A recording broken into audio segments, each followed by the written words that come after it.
Good evening, ladies and gentlemen. We are back with week 5 of the CRL Season 1 Mini League. We're coming live from a very wet Texas, and I've got a very special guest commentator with me this evening. It is the one and only Mr. CRL34.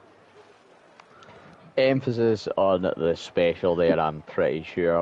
No, good evening, ladies and gentlemen. You join myself and Rob back here for week 5 of this Mini League Challenge. Live to you from Kota, the land of the free and the home of the overweight. It is the American rounds, of course. It's one-shot quali here in Kota, Rob, and it's wet. I've never seen this track wet for a quali, so this will be interesting. Yeah, that's what.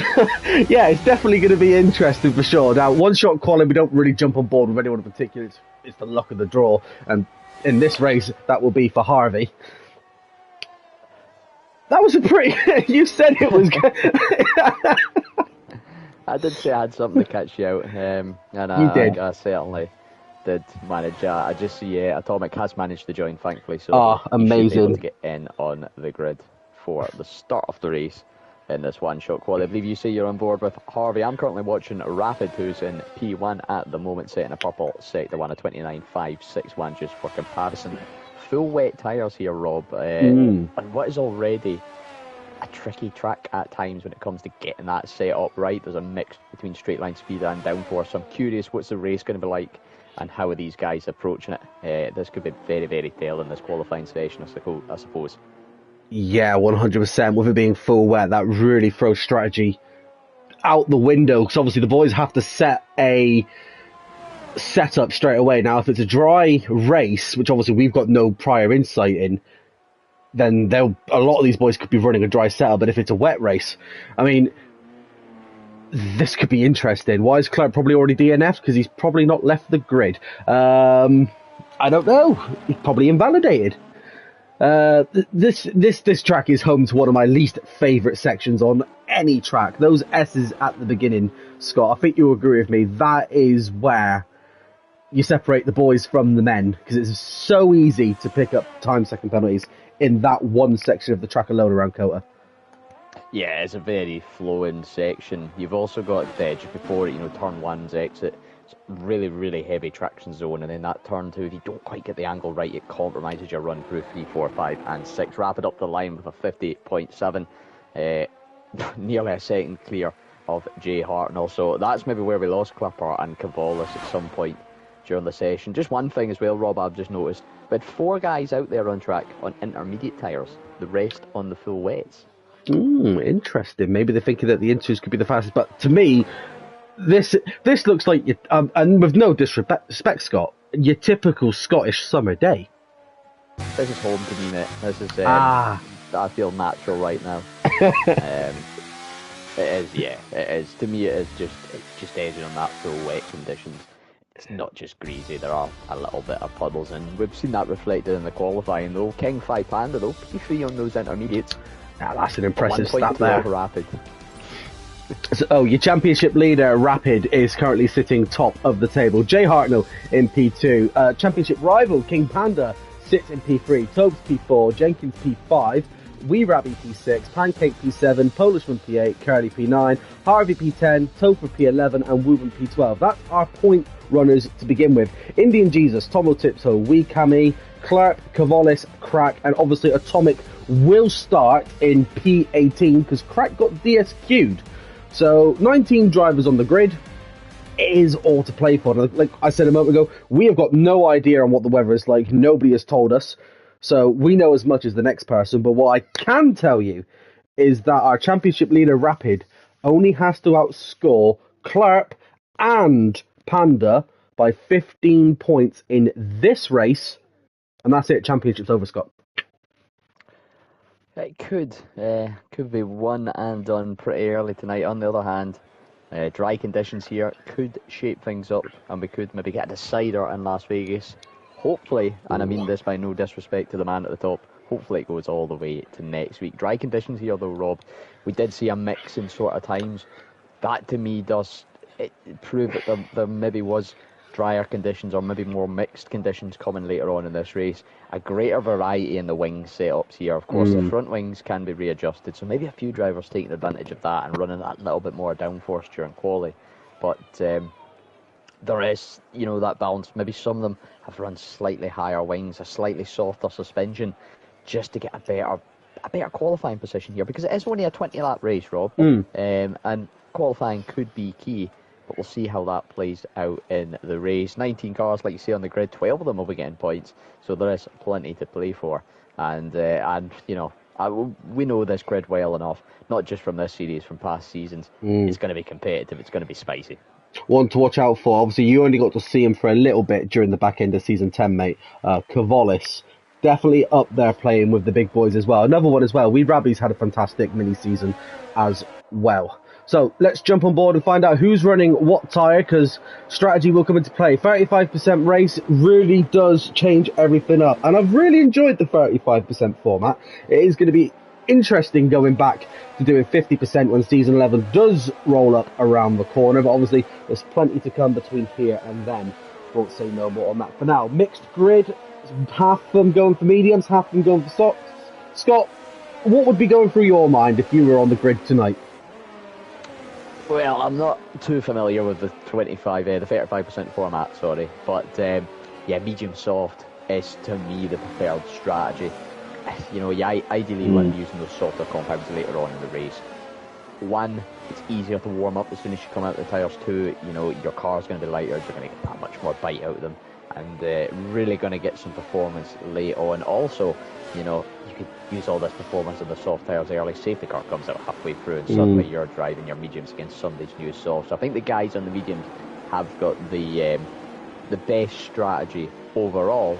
However, if the guys, particularly P2 to P6, can really make these tyres work the first few laps, it could definitely be the way to go about it. I would say you're looking maybe 7 to 9-ish laps on the soft, probably somewhere between the 13 to 11 laps on the mediums. That is a little bit of a guesswork though, and just a bit of an estimation. Well, perfect timing, mate. As you saying that, possible strategies pop up on the screen as if they heard you. Codemasters, for one's doing a bit of God's work, so I think I wasn't too far off the mark there with what I said. It is near enough a 50-50 split, 10 on the medium, 9 on the soft. So, kind of two going to be interesting as well. Yeah, only obviously apart from Rapid, obviously who's leading, starting on the mediums, like you said, then softs, then a bunch of mediums, and then it's anyone's game then.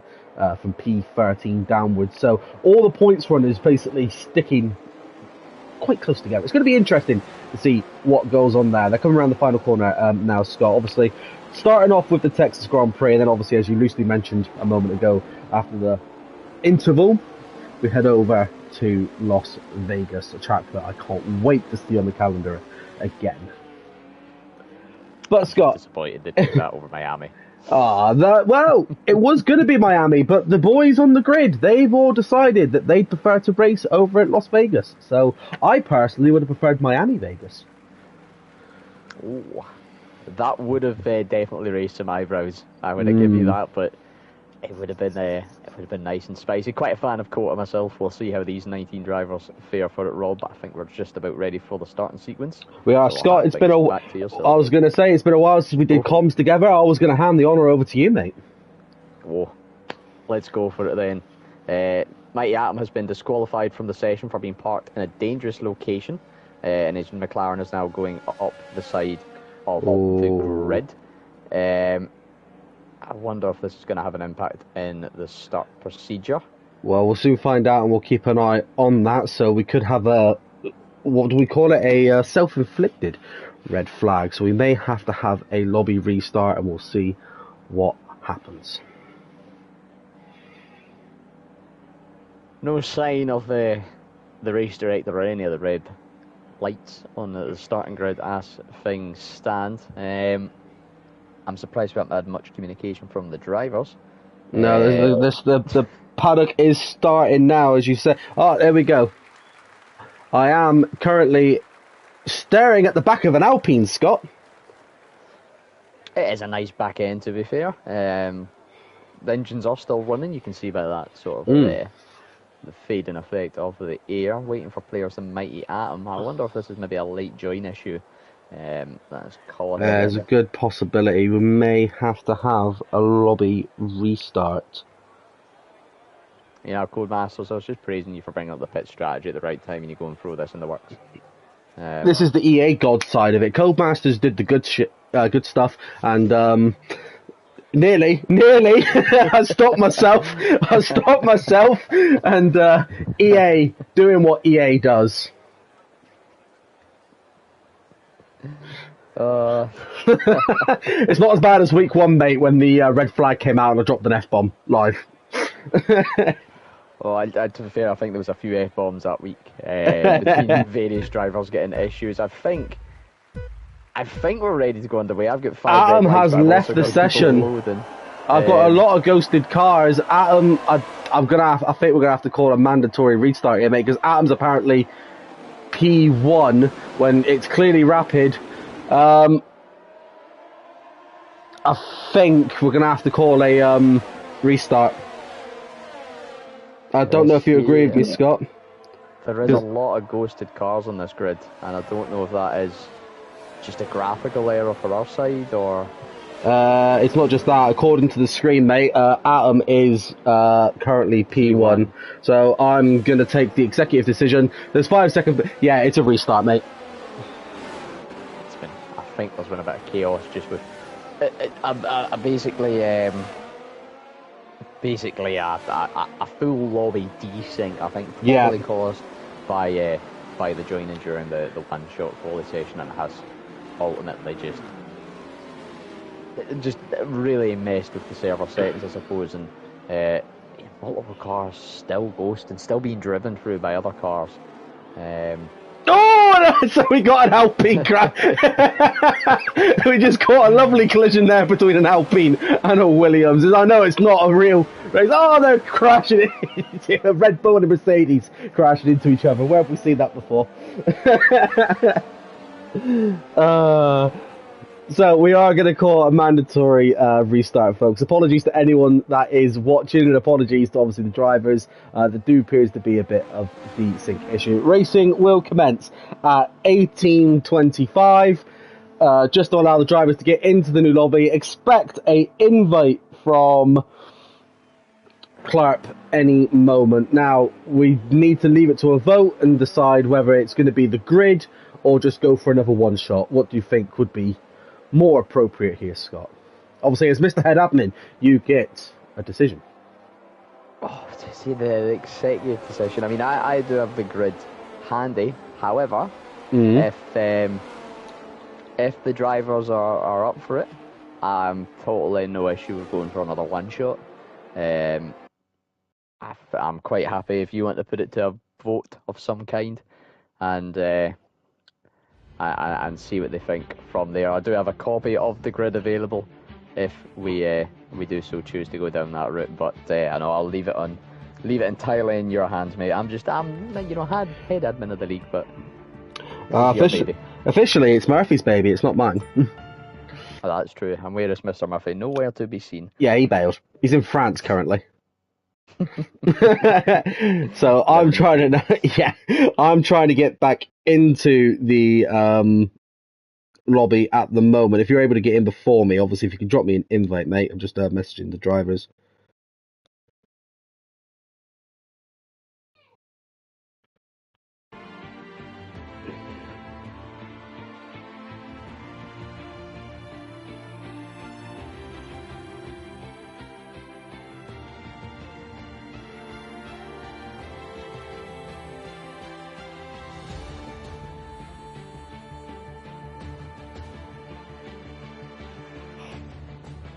Right then, so I'm just I don't know if we're getting a migrating host here in the lobby, so I think we should have something up and running very, very shortly from Mr. Clark PR, our gracious host. So yeah, we'll leave it to the drivers and yourself to sort out, see what they decide upon for the qualifying and grid situation. Obviously, dry racing, we had a mix of tyres, so we can expect to see something like that again. Yeah, it's going to be interesting, that's for sure. We'll see how that. I'm just struggling to join the session, if I'm honest.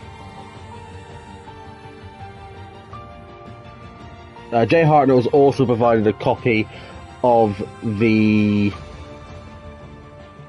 Hopefully I'm getting in now, but looks like I am slowly making my way in, and yeah, there I am, I'm in. Just also, a fact that we also did forget to point out while obviously all that was going on, the McLaren boys, Jenkins and Atom, are both reserves, so essentially they're team reserve tonight, both the reserve drivers filling up McLaren, because neither of the full-time McLaren drivers were available for tonight's session. We see, I think, definitely the start of every season, if not every second weekend, going the reserves are a massive part, of course. Not just on likes of the mini league and the full seasons and everything else we do. So a big shout out to them for filling up the grid. We're up to 19 of the 20, of course. Maybe I could get in on the action here tonight, Rob. What do you think? Yeah, good possibility. I'm just at the same time, I'm also counting the votes at the moment. It's 6 currently for a full, and we've got 4, 5, 6.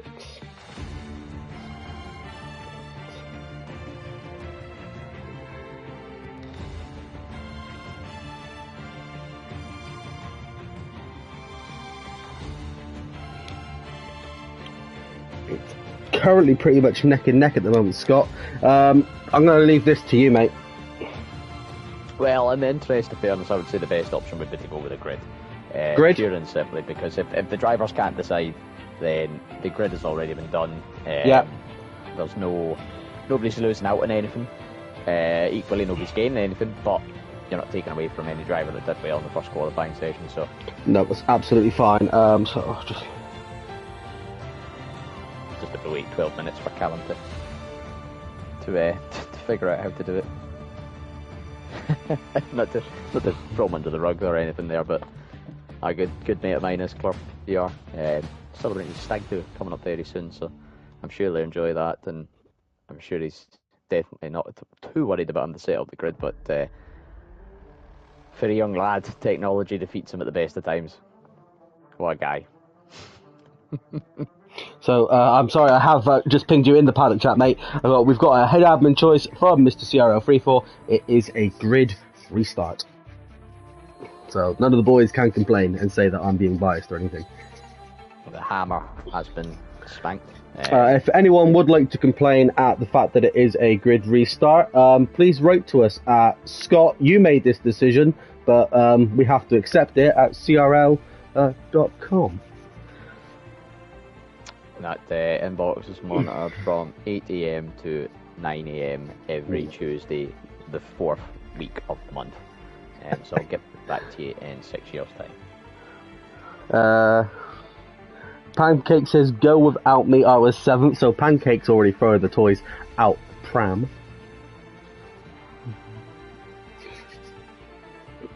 Oh dear.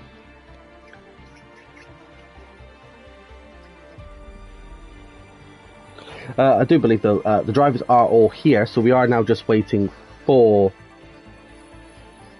obviously, the grid to be set.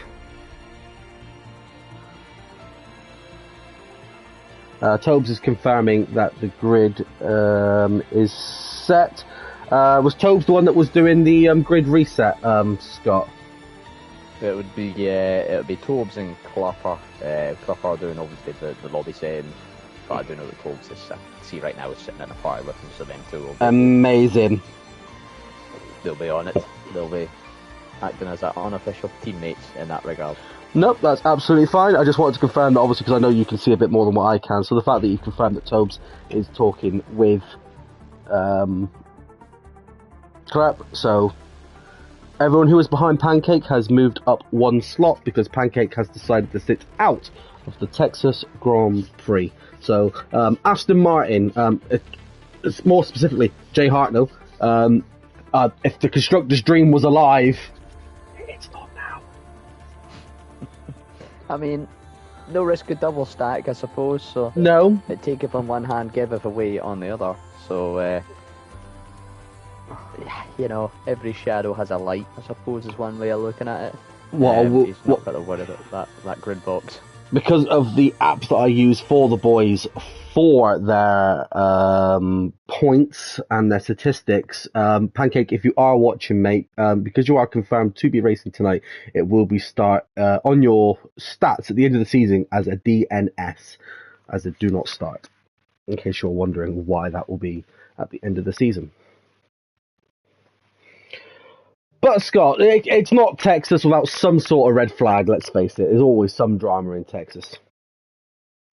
Well, they do say, is it not the lone star of Texas? Hopefully this is the lone restart of Texas. And we can get things going. A good point from Tobes there doing his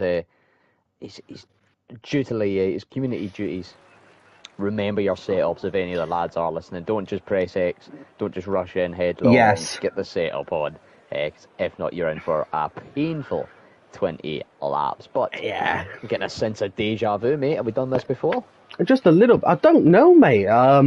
Possibly. It's a bit toasty now. I'm having to put the Stetson back on, but if anyone wants to see a photo of me in a Stetson, if you PayPal me £5, I will send you a photo of me wearing a Stetson. So, also, Scott, have you got any? I know we don't promote gambling on the high, but have you got any roulette or poker tips you can give us when we go over to Vegas shortly? So, what to do is just go with Harry Palmer, because he isn't very good and guaranteed wins. They just pay you money. If you know, you know. Yes. I'll say no more than that. But we're once again on the formation lap, and once again, Rob, it's a mix of the old yellow and the old red. Yeah, it is. Only difference is this time it's not a block. They are quite mixed up. So this is sort of give the drivers a quick chance to go, actually, I don't know why I went with that tyre. I'm just going to change it. And it gives them an extra set as well. But then again, it was a wet quali, so they had all sets available to them. So all they've had is just a chance to rechange the tyres if they weren't comfortable. And most of the top six second to the same. King 5 Panda being the exception. He was on the softs previously. Now when the Williams is rapid, has a little bit of a rapid spin on the formation lap. Well, at least the tyres are warm. Yes, that is one thing that they definitely will be. As I was saying earlier, the dreaded S section of the Texas Grand Prix. It's out of all the tracks on the game, I really do hate those S's. It's my least favourite. I must admit, I quite love them. The way you can just, that first left, you can just sort of cutting off the curb through the right, little left through the last, and then you're just holding it there in fourth gear, getting that rotation around before back in the throttle again. Left-hander using as much of that inside curve. It's sad that I know this. I haven't played the game in about 2 or 3 months, but it's a nice flowing section for me, and I suppose it's one of them. If you can do, you can do, and it'll feel nice if you make a mistake through it. It doesn't just impact you for one corner, it impacts you for the next 4 or 5 and really disrupt the flow. But I suppose it at the same time with that, it's not a section you can lose a position on track very easily. It is more, like you said, those 3-second time penalties for accumulation of track warnings that really are going to cost you. There's no real... But there is, at the end of Sector 1, that left-hander, like I said, there's a chance to overtake. But Sector 1, it is all about that Turn 1 action, and, with a mix of soft and mediums at the front particularly, you could maybe see some of that action on that. Was a very steep run up to Turn 1, it must be said, Rob. Yeah, it is it's good. I think it's one of the steepest until obviously the new Saudi Arabia track comes in 2028. So it's going to be interesting. Just while we were on the talk of the championship, Scott, just a quick heads up. The constructors, on the other hand, that is still going to be going until pretty much the very final week of the season. Very close between the top 4 teams, which currently has Red Bull sitting top, Ferrari P2, Alfa Romeo P3, Haas P4, but we will get more into that a little bit later on. Scott, you've got the honours once again, my friend.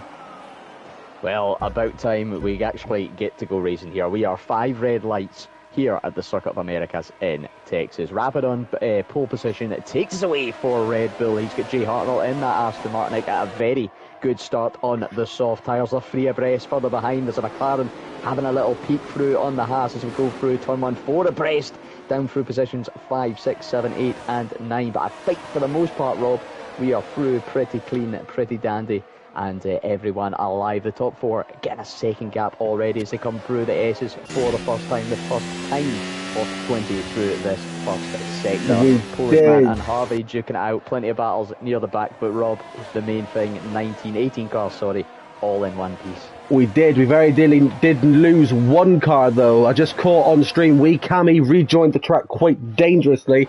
No collisions were occurred during the rejoin. It could potentially be one, maybe for the stewards to look at later on. But tonight, we are comms, Scott. We are not stewards. We're just here to call it. Absolutely. Say it how it happens. Say it how it is. And watch the action unfold. A little mistake there from Mighty Atom. Saw him drop a bit of a drift just in one of those traction zones as Kami and Wuban. Well, that might be one for the stewards. There's a little bit of debris at the end of the back straight, and the Alpine seems to be losing a little bit of its front wing. Is it the Alpine? No, it must be the Williams. The Williams of Kami, I believe, missing some of that front wing. So the sector 1 damage that we didn't see, yeah, there it is. Yeah. Kami without a front wing at all has got caught up in some action over the course of the rest of the lap. But the front 10 anyway seemed to have made it away pretty clean. We've got a yellow flag further back sector 3. That is for Kami. Kami doing the right thing and staying clear because he went extremely wide into the back end then of sector 3. He couldn't just cut across and go into the pits because unfortunately there's too many cars coming by. Jay Hartnell has taken lead of the Grand Prix in the Aston Martin. That's because obviously he has got the quicker tyre compound of the soft Scott, but he will be coming into pit before Rapid, so it's still a long way to go.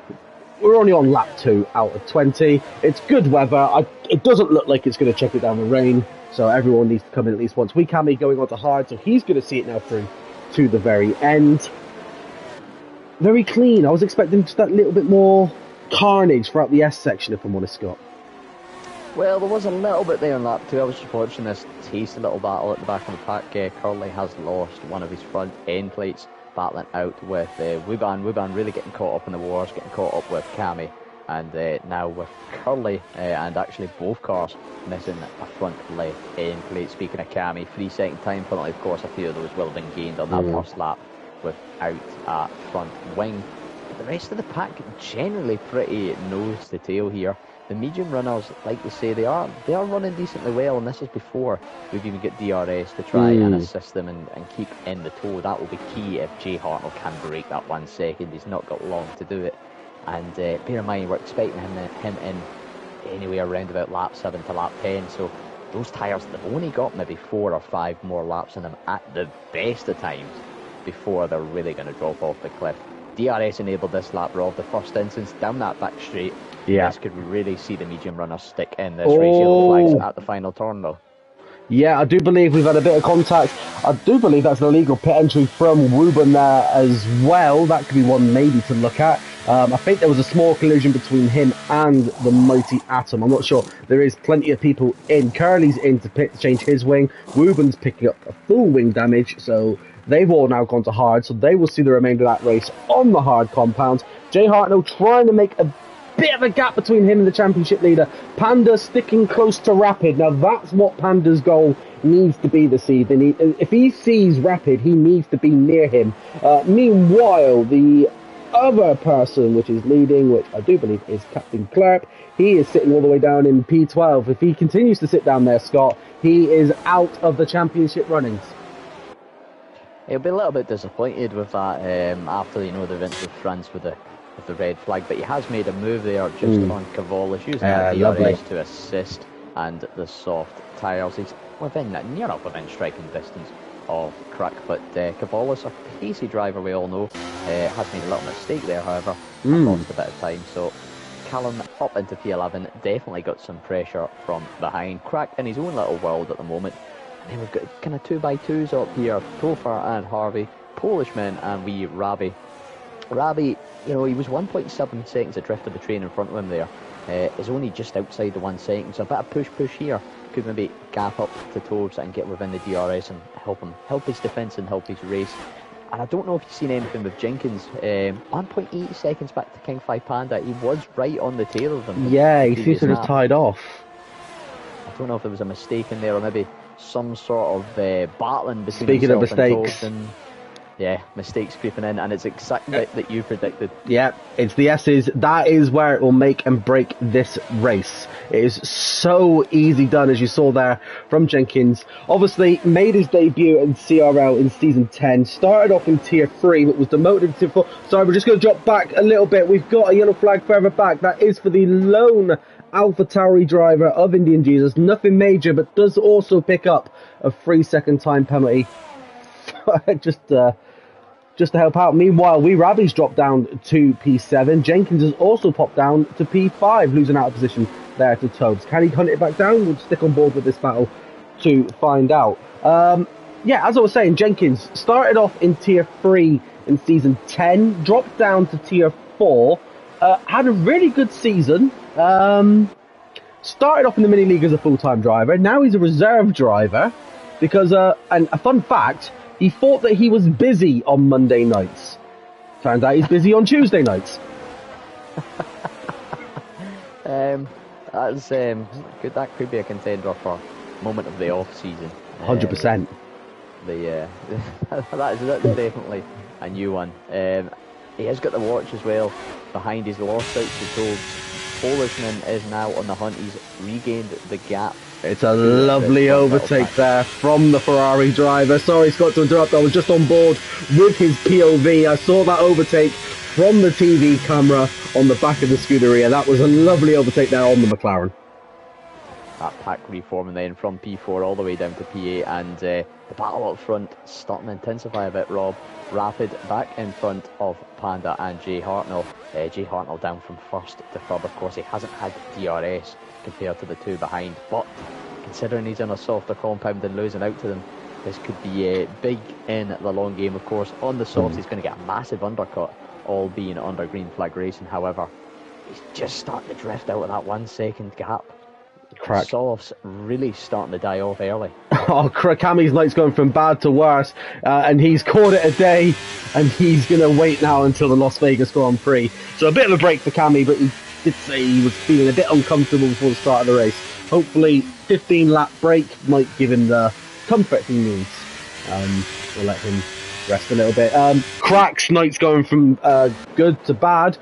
Crack had a fantastic week last week, picking up the gold medal in Monza, and then in Imola coming runner-up. So the Ferrari coming off a good haul of points. He's currently sitting P5 in the standings. Technically speaking, mathematically possible for him to still win it, so long as quite a lot of the drivers in front of him in the table obviously don't score points.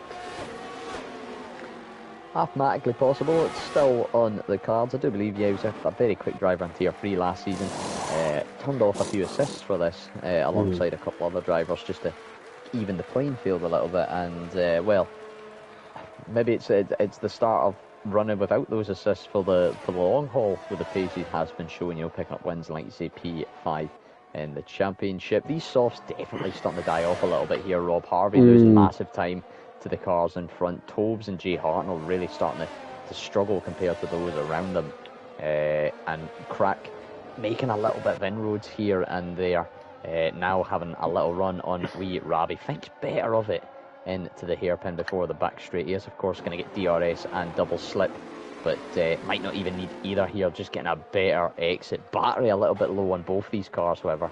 And Rabi obviously running a lot lower wings here with that straight line speed.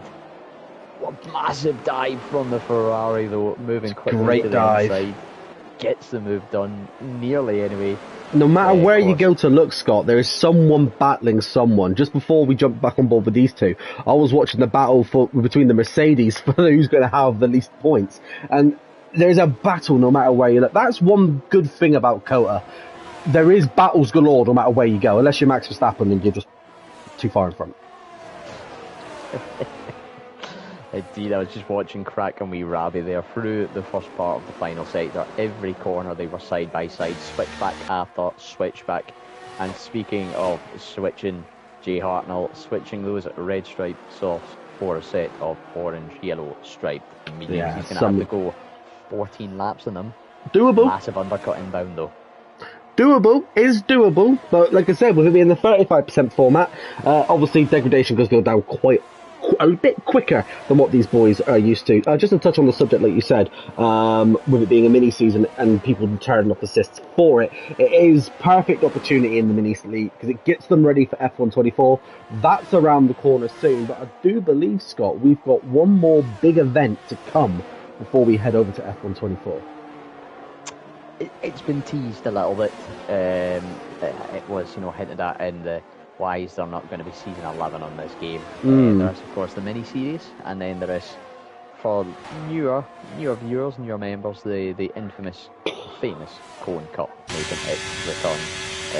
Information will be out relatively shortly about what a plan is for the remainder of this game. But rest assured, once this championship completes, there will be something to give you that CRL fix. Of course, obituary plug. There is, of course, my little project on a Thursday night right now. Yes. ACC League. Give that a check out if you fancy. We always give it a bit of a mention here on a Monday night, no matter who I'm with. We always give it a mention to say, don't forget on a Thursday. Obviously, I've had the drop from doing comms for you on a Thursday, obviously due to prior things outside of work, outside of this. But unfortunately, Thursday night comms is no longer an option for me. And just to spread that little bit of sadness, just that little bit more, as of next week, that is it for comms for me for the foreseeable future. Next week is my last comms on F1 until further notice. I'll still be about driving, I'll still be in the paddocks helping the admins out and doing what needs to be done, but for comms, as of next week, that's it.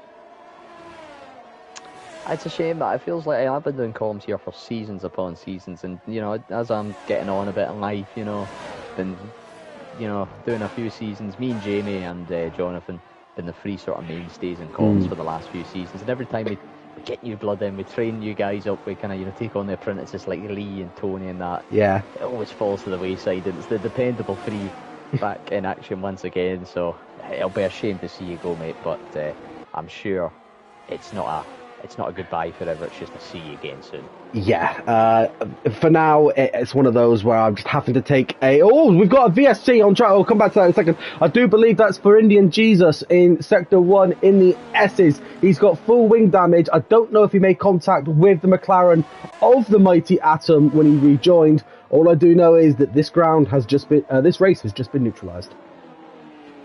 Advantage Tobes and Harvey, I would say. The soft runners that haven't pitted yet.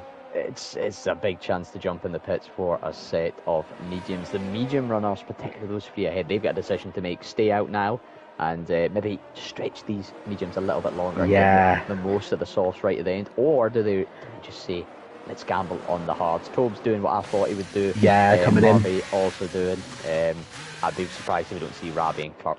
And Rabi's in, Clark's in. And Jay Hartnell, crucially, as going to be one of the big losers. Me, Rabi, going to be a big loser with that as well. But Jay Hartnell's had his undercut massively hurt there, particularly on those guys just coming into the pits now. A lot of drivers coming into pit. Topher is on fresh hards. Okay, that'll be interesting. That could be a good call, could not be. Obviously, he has been described as the Checo of the Red Bull team for the mini-season. In some ways, it is a compliment. In some ways, it is not. Topher and Cavalis both starting on the medium, so I can see the reason for going for the hards. And Indian Jesus and Mighty Atom having a little tangle together, it seems. Cavalis will need to come through that pit lane once again. The man picks up a drive-through penalty under a VSC, and it's so easy in this game to get caught out. It seems harsher than prior games, Scott. I don't know if you've noticed that. In F1 21, F1 22, drive-throughs didn't seem to be as common as what it's been in F1 23. I don't know whether it's just the timing is a bit. It doesn't always give you the same notice. Sometimes it's just like, right, 3 to 1, we're going racing, and it suddenly just you know, it can spring it on you through a section of corners where your speed is massively different. Obviously, it's not a set speed limit as such, it's a percentile limit of the lap time. If you're expected to go 100 miles an hour through this corner, you're then going to go maybe 50. But then down the straight, you're going 200, so you can go 100. Those figures not quite exact. I nearly combined exact significant figures there into one word, ex-figures. That was a little Scottish idiom there, I suppose you could call it. But we are back to green flag racing here, Rob. Yeah. And the big winner is the likes of Tobes, I would say. He's now within 1 second of Jay Hartnell on 2-lap newer mediums, and is going to get that undercut, that massive undercut, and time gained in the pits on the leaders. Definitely in contention for the race. Speaking of the leaders, Scott, the top 5 all still needing to come in. Provisionally speaking, as it stands, Jay Hartnell is leading this Grand Prix. So long as he keeps his head down and out of trouble, it could be good points for the lone Aston Martin driver. Certainly, it certainly is. You know, he is definitely going to come up ahead of the rest of the pack that have the pit.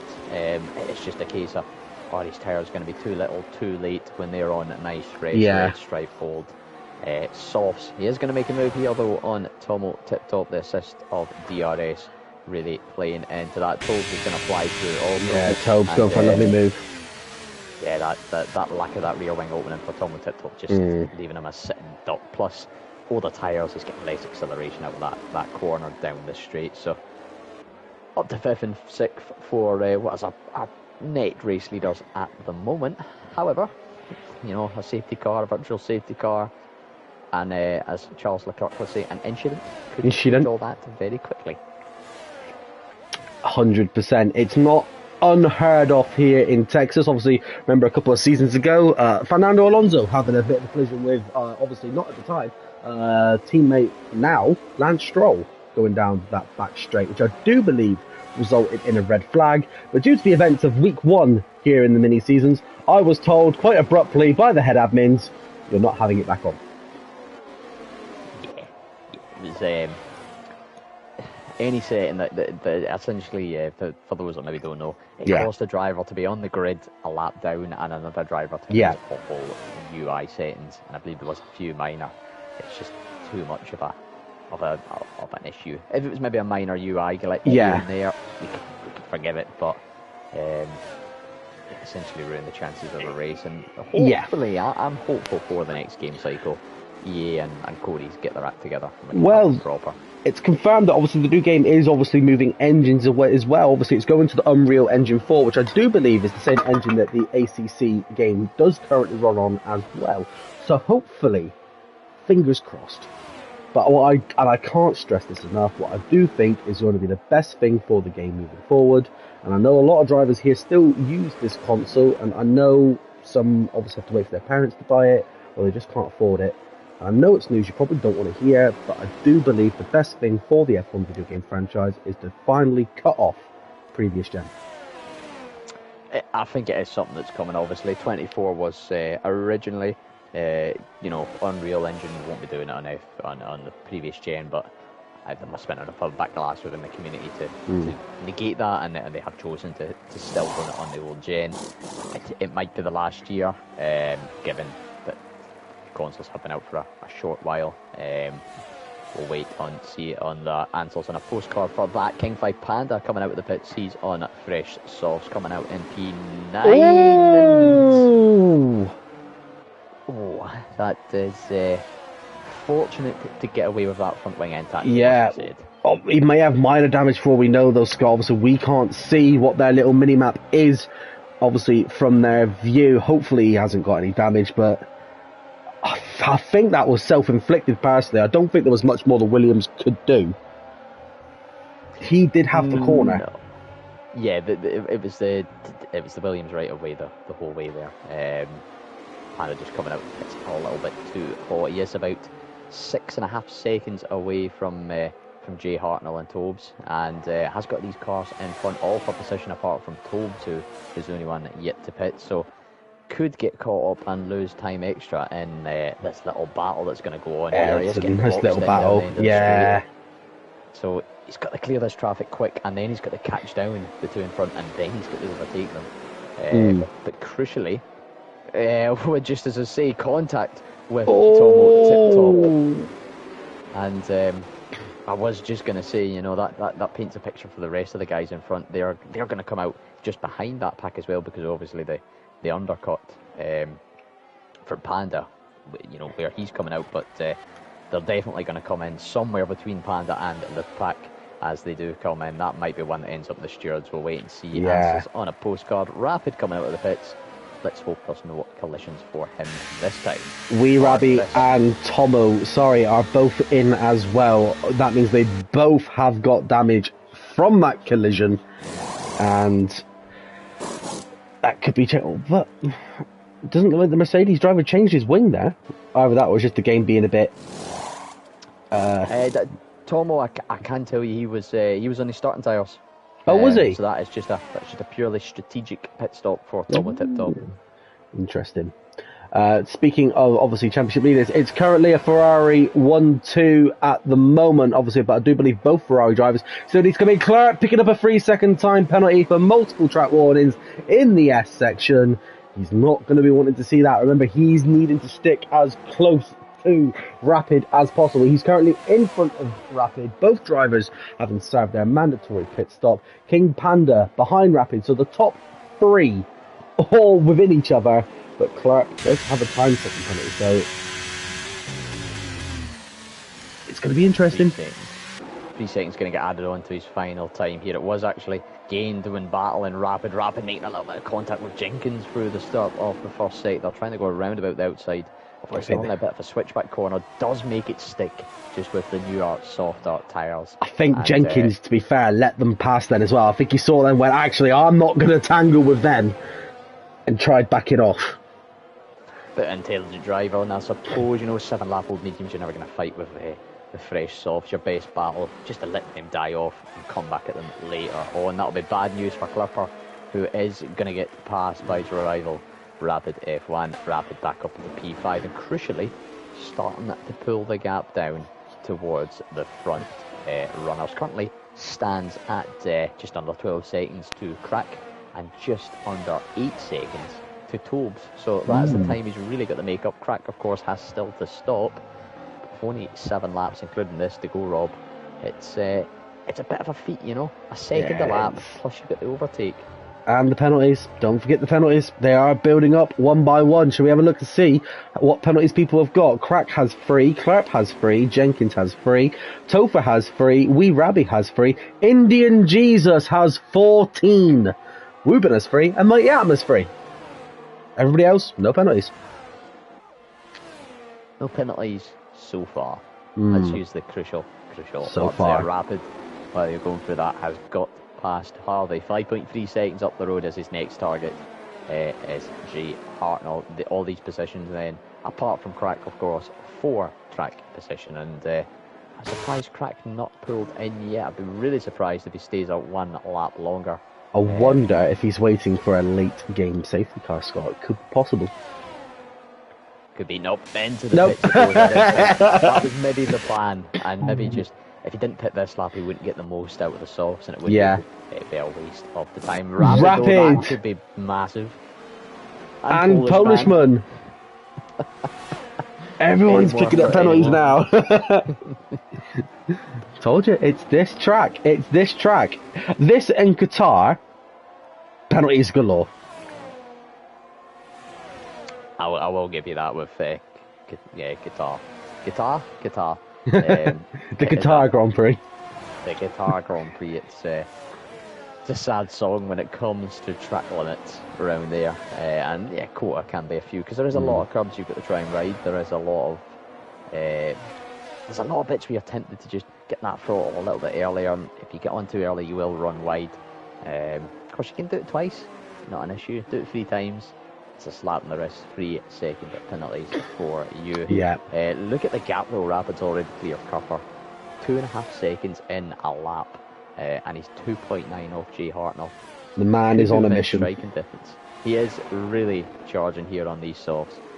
He's got the overtake, and then he's got the clear. Harvey getting round Clark. Now that will be big for him, putting himself between the two championship rivals, but Harvey has no time penalty. So long as he can stick within that penalty period, he will find himself above Rapid in the final standings. Obviously now, as I say that, Rapid now going 3 seconds clear of Harvey. It's 3.1 the gap, 3.2 now, but a little mistake from Rapid or a couple of push laps from Harvey could really start to get it, although it has just went to 3.7 with soft, really making a difference. And Harvey also going to have different things with the Alpine behind us, trying to go around the outside into turn 1. A little bit of a switchback maybe in the making here, not quite enough grip on the exit, and well, there's just never going to be enough space to go 2x2 through these S's as Clipper settles in behind once again through the left, right. I'm probably going to try and do a reverse of what happened last lap down the back straight, but Rapid is going to be trying to set up a move of his own here, Rob. It's 7-10 to Jay Hartnell, and only 2.5 seconds to the race leader at the moment. We are going to jump on board with him with the television pod and see if he can get. He's got DRS and ERS assistance. Burning through his ERS though, only currently sitting on 11 with 4.5 laps technically left to go, Scott. This is going to be interesting.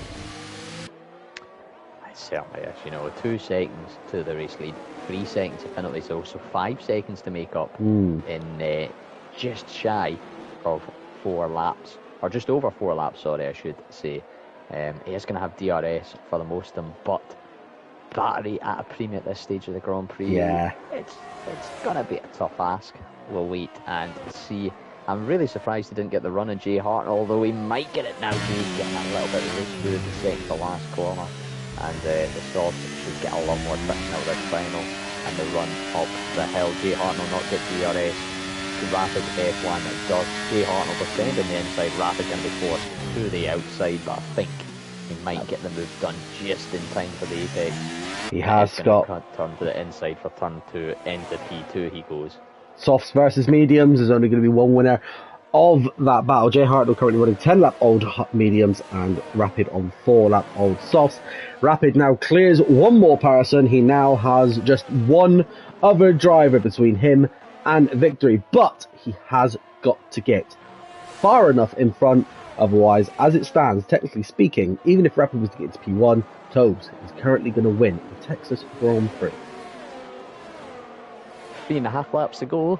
4 seconds is what he needs to gain. He is currently just outside the DRS, so he should really get within that for the run to turn 1. But if Tobes can just hang in there, or even when the move does come to pass, get wide enough and get defensive enough to hold him up for a second or two, anything could happen. We do have an Alpine round at turn 1, that is Wuban, who has had a bit of a spin just under traction. No damage on the Alpine, so no cause for concern with the race green flag conditions.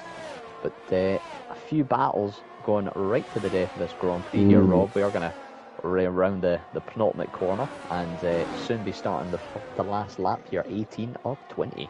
One thing I will say as well, Panda and Clark both need to get a little bit of a shift on. Yes, some of the drivers in front have got time second penalties, but Panda's just lost the position again to Polishman. He really doesn't want to be seeing it this late. Like I said, if I've done my maths correctly, and if you want to check out the standings in obviously the Discord, Scott, just to confirm my maths, it is 15 points separating. Because it is standard CRL points which are awarded to the mini league. Just do a quick. I'll get my abacus out here. Dust it off. Get the dust bunnies off it. Get it dust off. See if it still works. And do the old mathematics. Meanwhile, while Scott is using the calculator on his phone, we will stay on board with this little bit of a battle. Tobes now trying to hunt down Rapid. I think he's going to be okay. But if anyone is going to do it, it is the max of the mini league, and that is Rapid. Good evening to the lads that are just joining in to obviously watch this. You are joining us at the back end of the first feature race of the evening. We're coming up to our interval very shortly, where the lads will get a 5 to 10 minute break. Obviously, toilet, refresh, food, just eat, whatever it is that you guys need.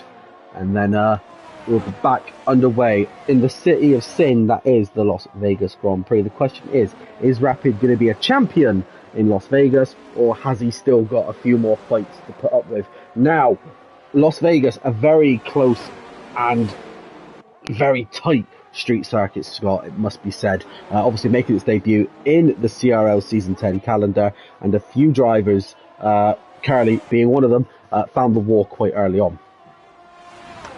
Yeah, it is. It's certainly different. It's you compare it to where we are here in Kota, a custom-built race circuit, compared to one called the Gibble on the streets of one of the most major cities on the continent, if not the world. It's certainly a different experience. Whether it's a better experience, that's personal taste, and I'm sure there'll be a variety of opinions up and down the grid for that.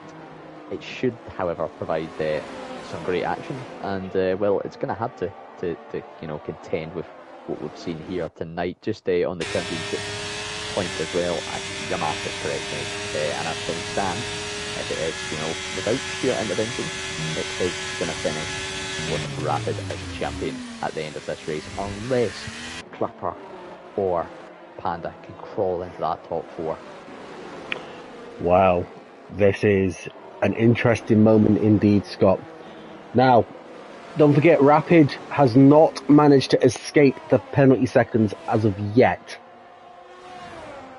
So it could potentially be Rapid finishing in P2. Now, if Rapid finishes P2, what are we looking at, Scott? Is it going to go to a Las Vegas decider? If he finishes P2, then as long as Clipper and Panda aren't inside the top 8, it'll definitely go to it. Right. And the way I'm looking at, as long as they're not inside the top 7, it could just creep. It depends on the penalties with Clipper, how it all tallies out with Harvey and Panda behind, of course, how that all works out. I think we may just go to Las Vegas in that case, but it will be if he outscores them at all by a single point. Rapid then has a big final half a lap to try and get. He's 1.5 in front of Tobes as it speak. Tobes trying to stay close to take it to Las Vegas.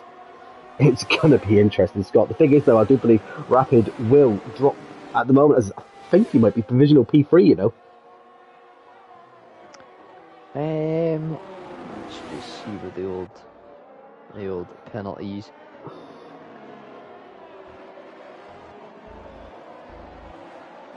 No, he would remain P2. He would P2. lose out to Tobes. Crack with a 3-second penalty they would be nullified, and Jay Hartnell just a little bit too far back. I believe, as things stand further back, Panda would go up to around about P6. Well, saying that, there's Clipper's chances. Oh, One done and gone. That's such a shame. Rapid crosses the line. It's not enough. He drops the P2. Tobes will win the Texas Grand Prix. Rapid P2. Jay Hartnell P3. Crack P4. Polishman crosses the line in P5. Drops to P6. Harvey up to P7. Polishman. Panda's up to P6. So I do believe that we are going to take this to Las Vegas, Scott. Yes, we are. Panda scoring 12 points in P6 with that provisional standing. Rapid scoring 24. So he had to outscore, 15 put it to they could only draw in points. So really had to outscore by 16. He outscored by 12. So outscoring by 4 here in Las Vegas sees it complete. So a great chance for Rapid he's failed to seal it here in Kota by 9/10. A great chance for him to seal it coming up soon in Las Vegas. Of course, all provisional as things start. Clorper in P8 does score 8 points, but does get outscored by 16, which means mathematically he can only finish within 1 point of Rapid. He cannot eclipse him, and that little spin right at the end is what's going to have cost it. So the battle then is between the Panda and the Rapid. That's the only two people now capable of winning the first ever CRL mini-season. Advantage, it must be said, to Rapid, but 3 disastrous races, and it can all go, as they say, Pete Dong. So an Alfa Romeo on top for the Texas Grand Prix. It is nice to see. And Aston Martin on the podium as well. But the battle's not over yet, Scott. In fact, the battle is far from over, because the boys now are going to be heading... Where is it? Is it northwest from Texas, Las Vegas? It is indeed. It's just slightly north and a good bit west. I'm not sure how many miles or how many kilometres, but we'll say more than 7 and less than a million will see us head to the streets of Las Vegas for the second race of this evening. So, Tobes will take the victory in Texas. Rapid will go P2, Jay Hartnell P3, Crack P4, Harvey P5. King Panda finishing in the top 6 means he will take the battle to Rapid in Las Vegas. Polishman P7, Clark P8, Jenkins P9, Pommel Tip Top P10, Sofa P11, and Wee Rabby rounding up the point finishers. Gavalis unfortunately finishes P13, Carly P14, Indian Jesus P15, Ruben P16, Mighty Atom P16, Ruben P17, Wee Cammy P18, and then an honourable mention to Pancake for a DNS in P19. So, as it stands, as always, we're now going to give the lads a bit of a chance to go to the toilet, grab some food, and me and Scott are going to waffle on for the next 5 to 10 minutes. I do believe, let's take a look at what time it is. We'll give the boys 10 minutes, Scott. Do you think that sounds fair enough to go and do what they need to do? Yeah, that sounds about right. Gives them a little chance. So if you are watching, boys, the race will resuming. The racing will resume at 9:20. In the meantime, Scott, let's take a look at. So let's go through obviously the drivers that are here. Obviously, it's a bit of a mixed grid at the moment. Obviously, there's a lot of the tier 4 boys here from last season. However, a few of the higher tier is also here as well. And it's been a it's been good, to be fair. It's been a good mix. The bunch has been fantastic. Obviously, you've battled with a few of these boys as well, so give your thoughts. Yeah, I mean, you've got the kind of the top end of tier 3 all the way down to the sort of mid to bottom pack of tier 4, so it's a good spread. Of course, some of the top tier 3 guys have dropped off their assists over the seasons. I've had battles with various drivers within this grid and in various tiers over various games, and one thing I will say is the continued development. I see it a lot when I commentate tier 4 every season, or most seasons anyway, and you've continued to see it, and I think it is helping a few of the drivers to battle maybe that slightly higher caliber driver, because you do learn, if you're following a guy, you think, well, how does he take that corner, I'll change this, I'll try that, so it does help. And then also, you sprinkle in the randomness of a one-shot qualifying. We have seen a few sort of unexpected results through that, and that of course adds a little bit of chaos, a little bit of maybe confidence to some of the drivers during the race as well, that maybe, well, hold on, actually I can mix it with these guys. Now, one thing I was thinking of, Scott, while we were talking obviously about F1 24, obviously the new games coming up, new engines, stuff like that. Now, it's been a while since we've had them at CRL, sprint races. Now, the likelihood of them returning are low due to obviously community feedback that we've had from previous seasons at CRL. But what if, obviously because of the success of 35%, like we've just had a 35% race there, and it's felt like a normal race, as we normally do in standard season. But what if we did, if we brought back sprint races, but the main race was 35%? That way it's a normal time that we do during season play, but we're also bringing sprint races back. I mean, yeah, it's not something I'll say as a hard no. It's not something I'll say as a hard yes. It's a lot based on community feedback. There will probably be some sort of question asked, and it is something looked into, and maybe something also looked into as part of the Cone Cup, perhaps. It's a good little testing ground, that. yeah, it's something that could be up for debate and up for a look into. A lot of it will, of course, depend on sort of the way the game setup works. Obviously, now I'm not quite sure how the sprint races work with the various race limbs. If it is quite an easy 35%, and it automatically does a third of that. So, like so there in Kota, we would have had 20 lap main race and maybe a 6 lap sprint race. Then, if that's something easy for hosting purposes and administrating purposes, then it obviously doesn't make it a guarantee, but it boosts its likelihood. So I'm giving you really a nothing answer here. I'm doing that old politician's look of I'm committing to nothing. No, that's fair enough. Obviously, it's just an idea that just came to mind while we were racing around Vegas. Confirmation as well. I was just double checking to see if Pancake was going to be joining us for the Las Vegas Grand Prix. Unfortunately, Mike Crack has confirmed that the Aston Martin driver will be sitting out of this race as well. I haven't raced in about 2 months. Let me at them.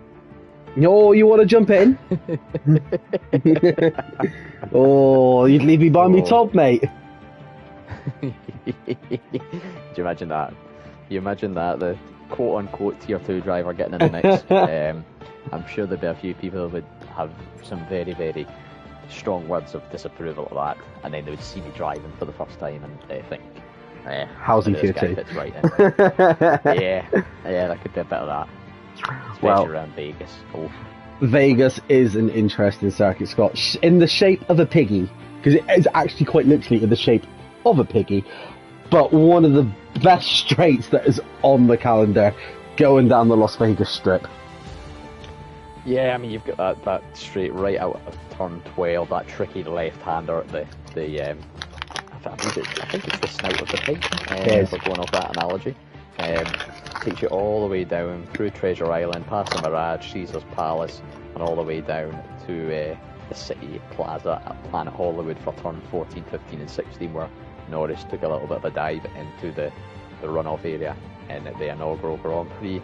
I'm just looking at the track map here. One of the named places at turn 17, which is the final little kink, is Top Golf.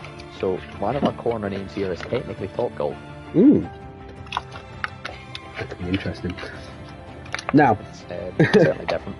Las Vegas, I do believe it's got a 10-year contract on the FIA calendar, so it is one that we're going to have to get used to. It is going to be around for a while. Rumour has it that it is hoping and aiming to become the season finale eventually for the authentic F1 calendar. Well, we all know what Liberty Media can be like. I mean, I'll give it my personal opinion on it. Bring back Sao Paulo. Just make that the finish. Yeah, let's face it, waking up bright and early for Australia as round one, and when it got to Brazil, you knew that was it. It was coming to an end. Exactly. It was, it was a nice traditional race on an authentic racetrack. One of the few anti-clockwise racetracks as well, had a very unique sort of layout in Brazil, and so many iconic moments to make such an event. One of which, just to toot my own horn there, one of which obviously you had the pleasure of commenting over a couple of seasons ago. I don't believe it was season 10, I believe it was season 9. I went a lap down in the rain and still ended up on the podium in Brazil. Yeah, I still don't know how you managed that, mate. Neither do I. That was a mental race. Had a little bit of everything. I think, you know what it really came down to? We had obviously I don't know how much of that race you do remember, but it was the safety car restart and everyone in front, you know that scene in Cars 1 where the cars all go wibbly wobbly?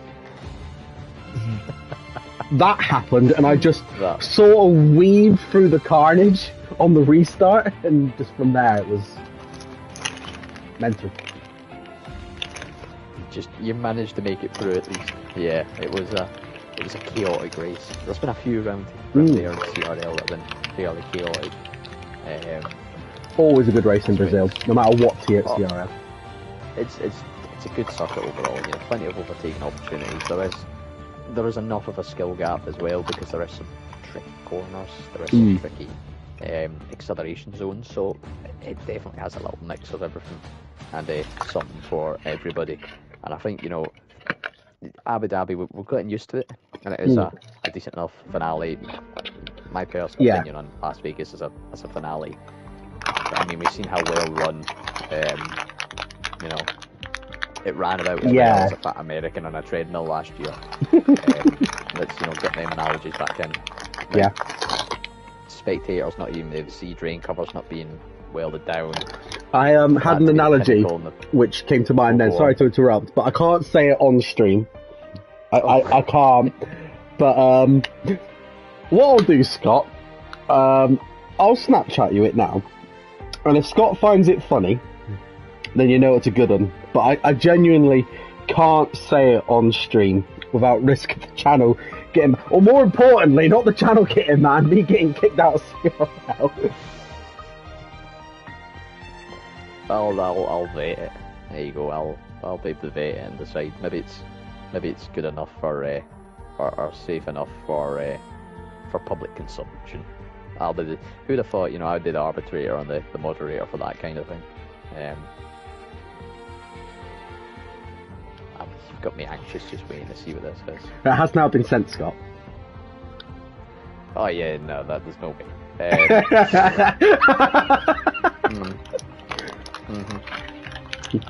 Yes.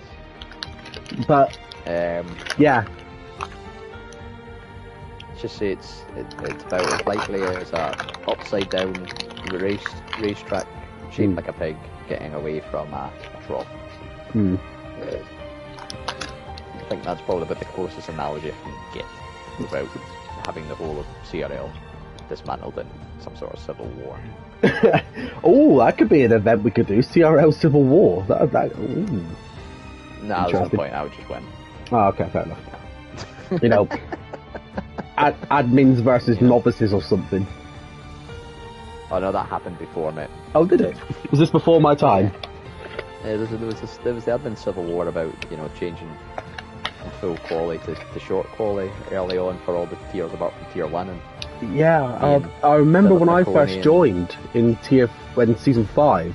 I remember the top 2 tiers. I'm certain used to be full quality. Every tier apart from the bottom tier was full quality. We decided to full switch to everything short quality. Once the rule about once the rule about qualifying to and the track the tyre selection and the tyre limitation. If you're in the top 10, you have to start the tyres you say your best lap time in Q2. Once that went out the window, there wasn't really much point because the Q1, Q2, Q3 had that little bit extra strategy in those, and it gave those at the back of the grid extra tyres and a freer tyre choice, whereas the guys at the front are, they can't just like they do now, one short quality, whatever, or short quality and do one lap on a set of softs and then just start on the mediums or the hards. You had to commit, so mostly you're starting on the softs and the mediums. It really played in with the strategy side of things. Obviously, there's no much point. All you would do is waste half an hour for everybody to waste 2 or 3. The front drivers. The front drivers would use maybe more sets of softs, but it's not enough of a gain for the amount of time wasted. No.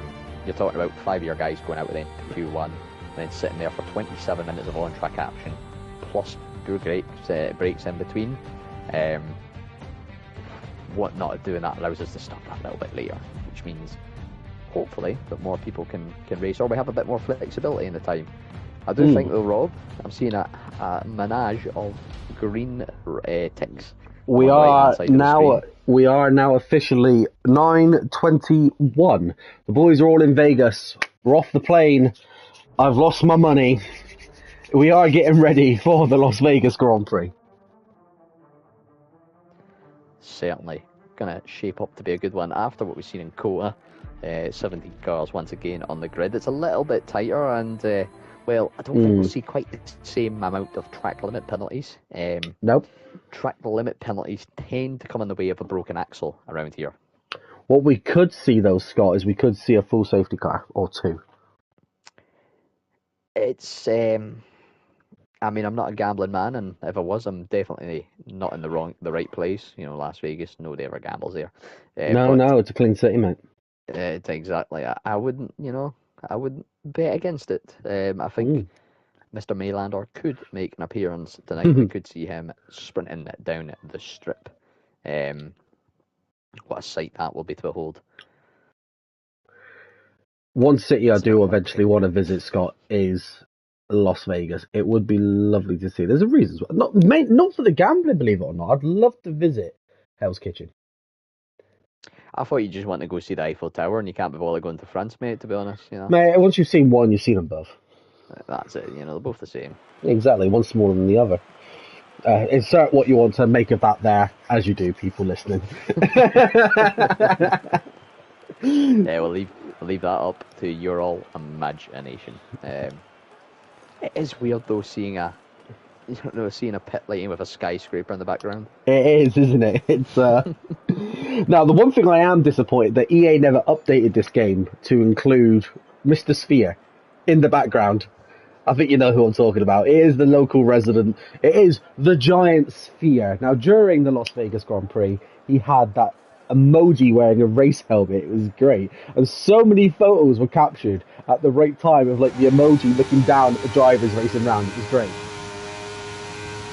It's a shame, there isn't a way we can code in so we can add a picture to it. Imagine we could have Oh no. the CRL Las Vegas Grand Prix. We could have some sort of charity bid off to get your picture displayed for each of the tiers. Yeah, 100%. That'll be quite interesting. Rapid has already he's not going to be on pole. He's going to be looking to do the first challenge, but then again, he's not really got much pressure on him. But what was the points you said that he had to? So in the remaining 3 rounds, I believe it is, he has to outscore by 4 points. So he doesn't even need to do it today as such. He just needs to outscore Panda by 4 points. Right. Of course, that doesn't matter. If Panda outscores him by, what's the words I'm trying to say here? Sorry, that only counts as if Panda scores maximum points as well. Right. I do believe. There's a lot of mathematics going on that my head just can't comprehend it. Panda needs to win now, basically. Yeah, it's realistically, yeah. Panda needs to now constantly win the next 3 races. So the gap is 86 points as things stand, based on the preliminary results from the last race. There is, of course, only 91 available. So essentially a win and fastest lap, ideally. Could maybe get away with a second and a few fastest laps, but it's going to have to be a win. Panda says, can you stop saying my name as it's giving his anxiety? You know what, Panda? We're not going to say Panda anymore. If Panda's giving you anxiety, Panda, then we'll stop saying Panda. Do you know Panda. Who I like? Chris Panda. I haven't spoken to him in a while. No. Chris Panda is one of the pandas. The other panda is Panda, of course, King 5 Panda, but 2 pandas are not equal to Bushman. I don't know. Anyway, Indian Jesus is on pole, the lone AlphaTauri driver. Then we have Panda in P2. Well done, Panda. Harvey is in P3 below Panda. Clerp is 2 positions behind Panda in P4. Jay Hartnell's 3 positions behind Panda in P5. Jenkins P6, Topher P7, Atom P8, Polishman P9, Tobes P10, Carly P11, and Cavola's wrapping up the point run in P12. Cammy, Tommel Tip Top, Crack, and Rapid, and Wee Rabby all at the very back. They're quite far behind Panda, Scott. So they've got a lot of breaking up to do to catch up to Panda. They have got a lot of work to do to catch up to Panda and the rest of the Panda pack.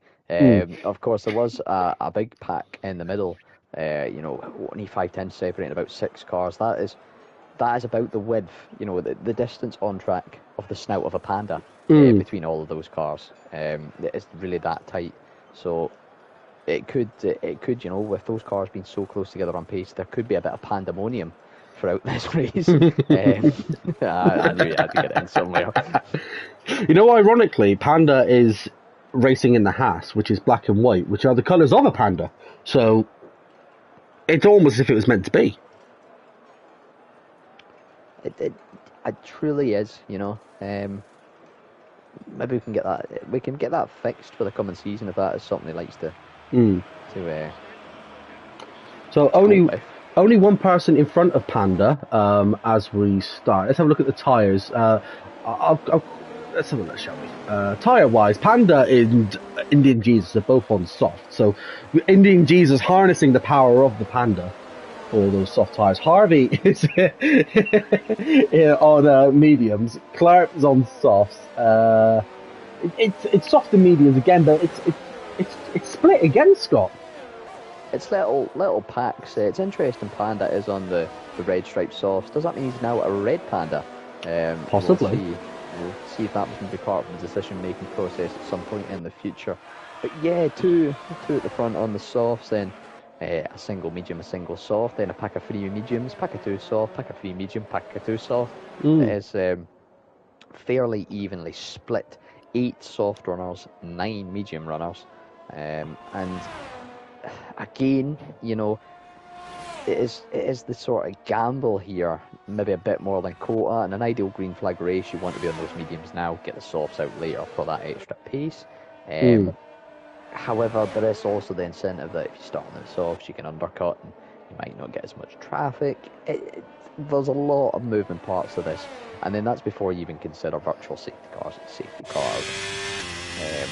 The fun stuff that happens in the strategy with that. So yeah, the medium in an ideal world is the best bet for these guys to be starting on, but with a street circuit, anything can happen. This street circuit, obviously it's fairly new. The boys haven't had much experience in CRL in Vegas. It's only been on the calendar once, and that is obviously during season 10. So there is an elite group of podium sitters for Vegas. Panda, as it stands, obviously starting on one of them podium spots, so maybe Panda can get involved. Maybe the Panda can get in the mix. You know, a bit of pandemonium though could really shape up the order. You know, beauty is in the eye of the Panda. I don't know. Well, we are on board with Panda at the moment to see if he can get a successful grid start. Hopefully he does that. Doesn't appear to have parked up wrong, so Panda will have a great start on the inside line as well. So that may, because turn 1, let's face it, Scott, we're expecting pandemonium. Yeah, and bear in mind, half the grid is starting halfway around a left kink. There's 5 red lights, Rob, and I'll let you take us away. It is 5 red lights for the Panda Grand Prix, Las Vegas Grand Prix. And away we go. Panda off to a great start. He has the inside line, but Indian Jesus slams the door on Panda. Right, I want to see if anyone's now hit. Oh, there's the debris! We knew it was going to happen. Oh. So, I know the culprit of the pandemonium. Oh, name and shame, Scott. Right now, I'm going to wee Cammy. You have to brake for turn 1, my friend. You can't just dive down the inside. And there's a bit of pandemonium going on now because some cars are going slow and that. Cammy going really, really tight to the left-hand wall there down into turn 1 and just causing a bit of a knock-on collision. I don't know if that was a full effect. It definitely had a big impact on some of the cars around. I saw debris. I was on board with Panda. Not obviously because we're obviously having a bit of fun with Panda, but I just saw the debris fly everywhere, and the next thing I knew, there was a McLaren, there was an Aston Martin, and I didn't see who actually caused it. Oh, slight contact between the Panda and Indian Jesus. This is going to be one heck of a race, Scott. It certainly is. It certainly is. IRT correctly. The Ferrari down in P14 without a wing. Wee Cammy also without a wing. Wee Jenkins. No, not sorry, I'm getting names mixed up here. Wee Jenkins and Jay Hartnell, I believe, having some minor damage, and those are the kind of upsetters of the first corner. But this front 4 pack already, Rob. 4 cars within 8 tenths of each other.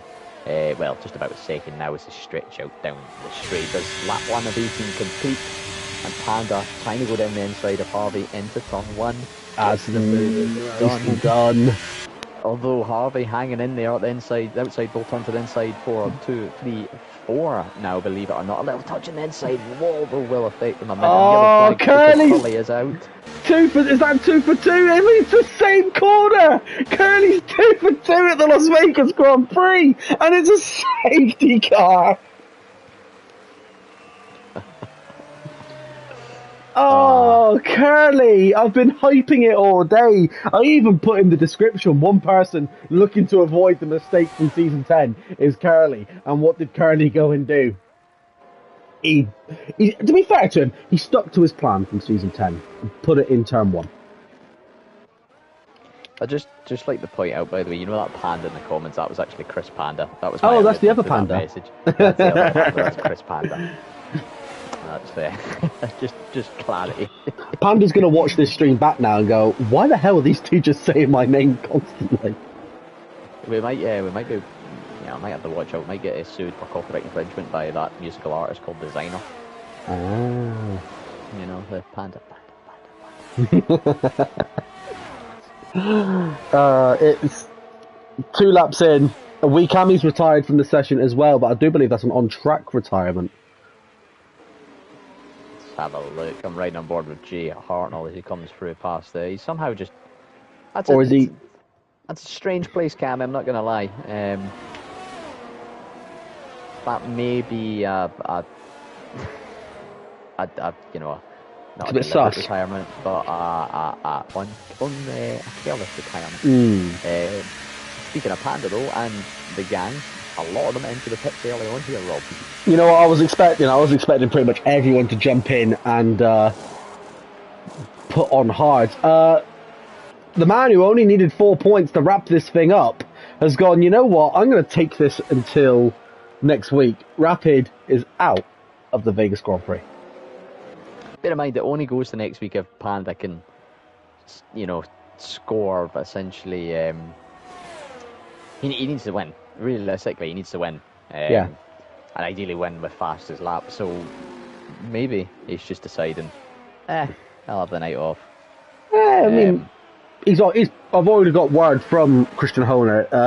Rapid's already at the roulette table. They've got one in their little paddock. Just sat there straight away. They're all just sat there, not focusing on the championship. They wanted to know if they could pop the Prosecco now or do it later.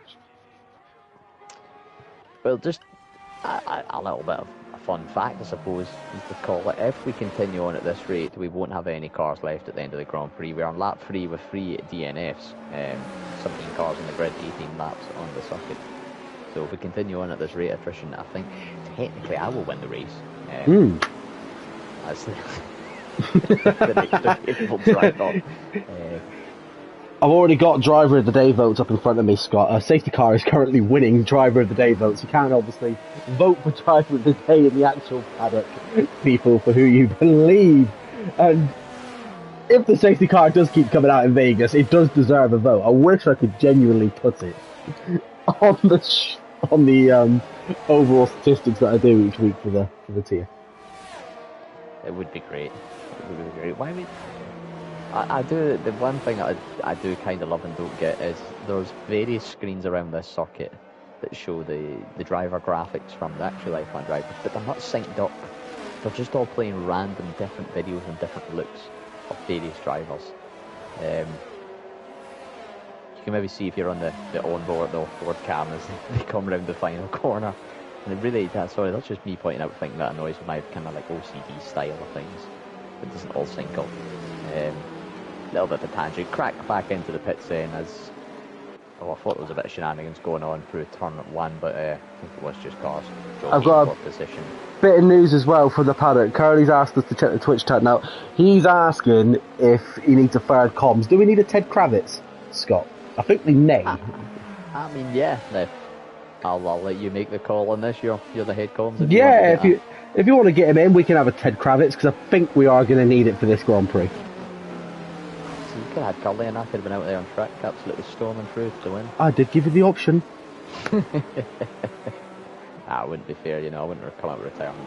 Hey, I was hoping for one more comms duo, me and you, before obviously the last one, and I got me wish. So We are now going to go live to Ted Kravitz down in the pit lane. He's 2 for 2 on turn 1. I hate this track. I hate it with a passion. Absolute nightmare. Are we going to go 3 for 3 the next time we go around it? Oh, mate. And I'll warn it in the same corner. My tyres were cold. I don't think anyone could warm their tyres up. I was in a chat party with Harvey, Kieran, aka Rapid, and Panda. And we couldn't warm up. The tyres were just stone cold. Well, Rapid has called it a day as well. He's put it in the pit wall. Oh, did he? So he put it in the pit wall deliberately or accidentally? No, not deliberately. He's not like that. He wouldn't do that on purpose. I just heard. He's like, crap. He goes, I'm out. He goes, I put it in the pit wall. So yeah. Just remember, you are live on the CRL. Yeah, sorry. Channel. I do apologise. Scott, we are live on my channel as well. So yeah.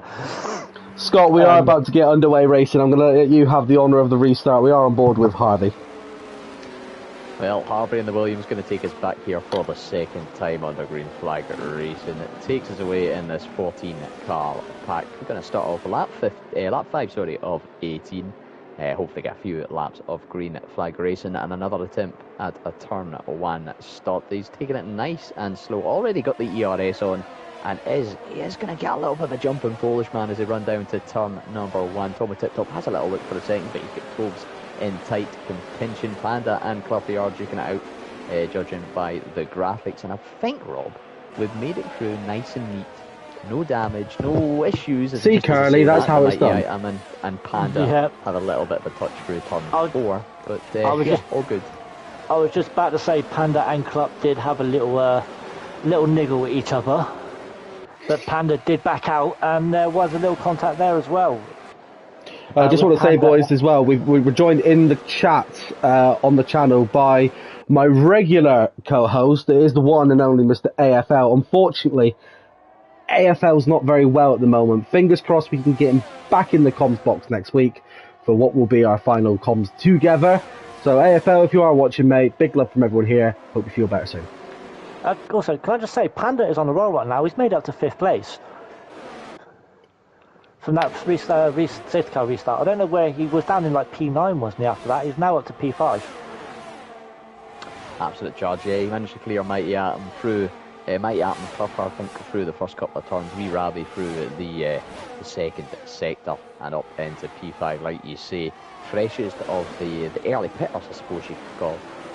2 laps old mediums versus 4 lap old mediums, and those softs in front again. Like Cole, I expect to see the softs drop off hard. Mighty has had an incident at the end of the Las Vegas strip down. And the race is neutralised once again. He's got no wing.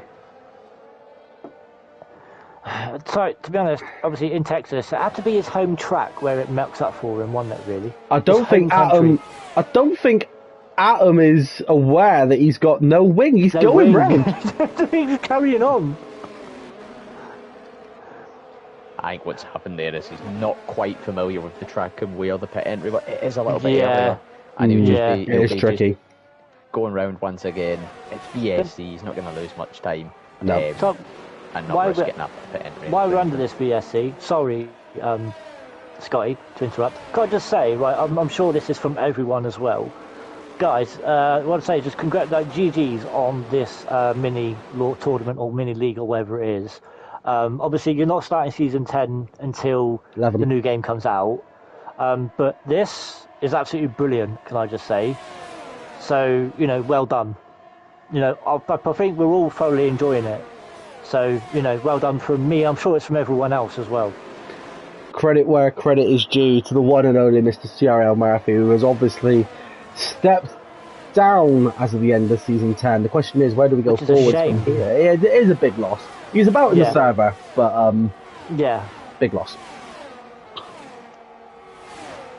Certainly, Murphy's been around since before even myself. A real pillar of the community. Shame to see him not passing on. That makes it sound as if he's dead. I've had enough of that recently. hanging up the gloves. Jenkins and Crack getting very tight together. Tobes, I think, having a bit of a moment. He's coming into the pits. He found a wall a second ago then coming out of the piggy snout. Not piggy snout, the piggy tail. He's got all his wing. He's got all his wing though.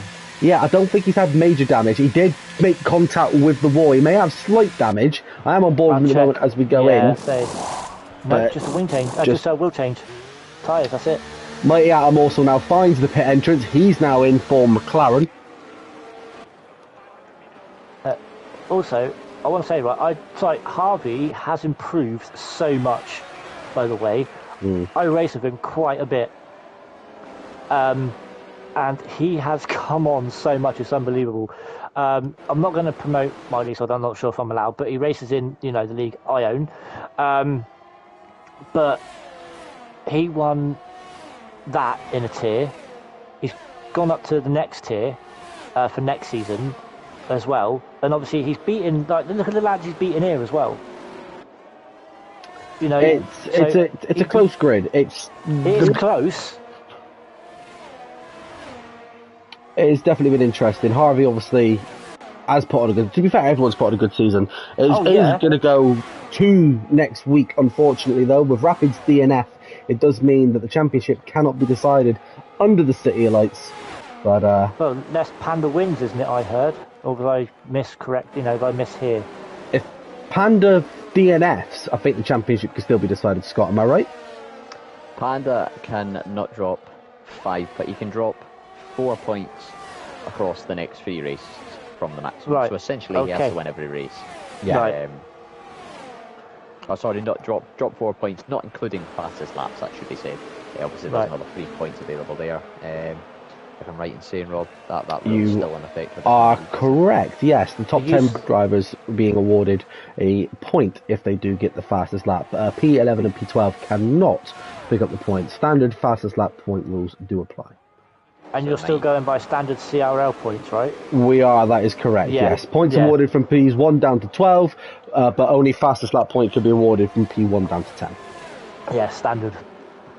93 points available, the gap as it stands, 86. So technically he's got 7 points to play with, but that's relying on fastest laps also. Speaking of points, however, boys, the Constructors is still a very... We've got a yellow flag. Tunnel's out of the Grand Prix. I think he's found a wall. We're going to jump on board with the Atom. He's about to pass him very shortly. I think he's going to despawn by the time we get to him, unfortunately. I think that's Sphere Corner as well. I think he's gone straight on.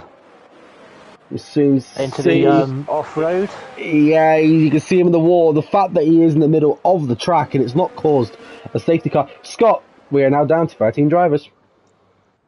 13 drivers. We've lost 4 drivers in 8 laps. It is a little bit of improvement to the sort of attrition levels we saw earlier on. So I think we might just make it to the end of this Grand Prix. Polish man into the pits then from somewhere in the top 3. I'm not exactly sure the position. I believe it was P2. A little bit of time. Panda's taking the lead. Panda in the lead. He's made an early pit stop. However, he's going to have to stretch those mediums, and now Polish man, he's got a lot of time to make up, but he's got so much more grip on those tyres. Harvey's going to have a decision to make very, very soon of how long he's going to take these mediums, how long he's wanting to take the softs.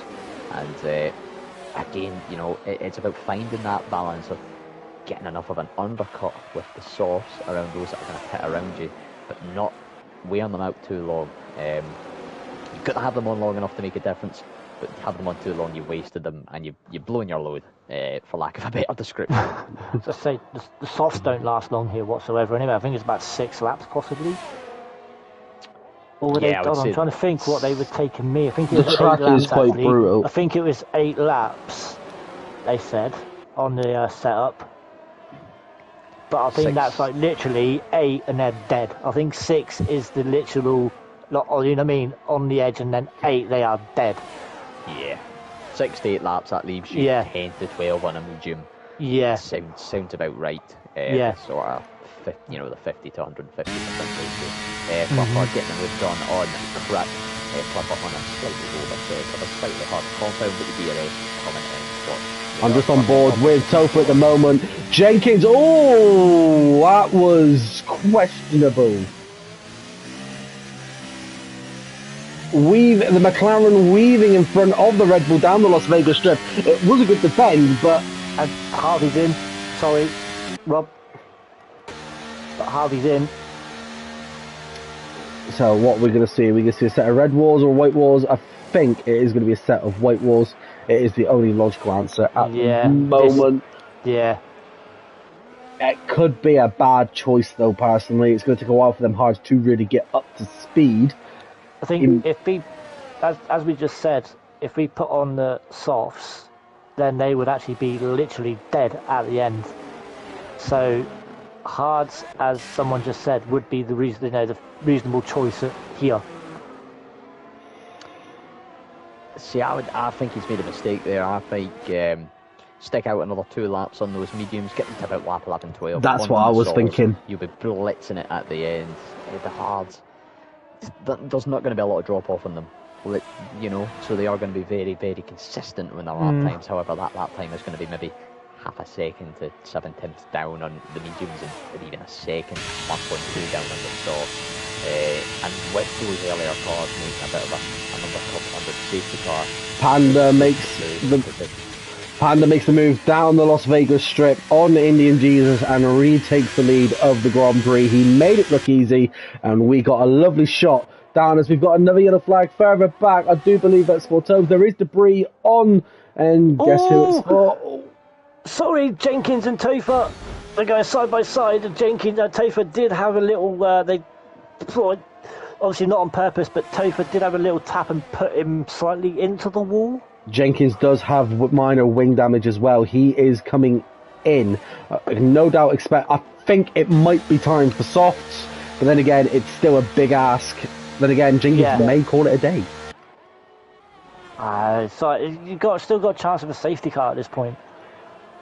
Jenkins listening to my advice and puts on the softs. Now, the person that's on the biggest gamble at the moment is Topher is on 8-lap-old softs. Now, they aren't going to see the end of this Grand Prix. He is banking on another safety car of some kind. They're going to drop off a cliff more than that sheep that got lost in the northwest of England over the last summer. So they are really going to drop off towards this Grand Prix. Jenkins, I suppose, big thing, Indian Jesus out of this Grand Prix, losing it down the start. Oh wow, that's a safety car. At the moment, it's not. It's got to be. It's got to be, surely. I don't think it is, Curly. Your wish to the gods has not been answered. How is that not been? How is that not a safety? Oh, no, I was gonna say it's still in. How is that not a safety car? It may have been a red flag if I was allowed them on. that he was right in the trees, right in the track. This is what I don't get about Texas as well. Like, there wasn't a, obviously we had like a VSC or whatever, but I can't understand how there was a safety car there, because I was going into the pit lane and I see a Red Bull McLaren in my rear view mirror. I just saw one clout another one. I don't know what happened, but that looked like it could have been a safety car too.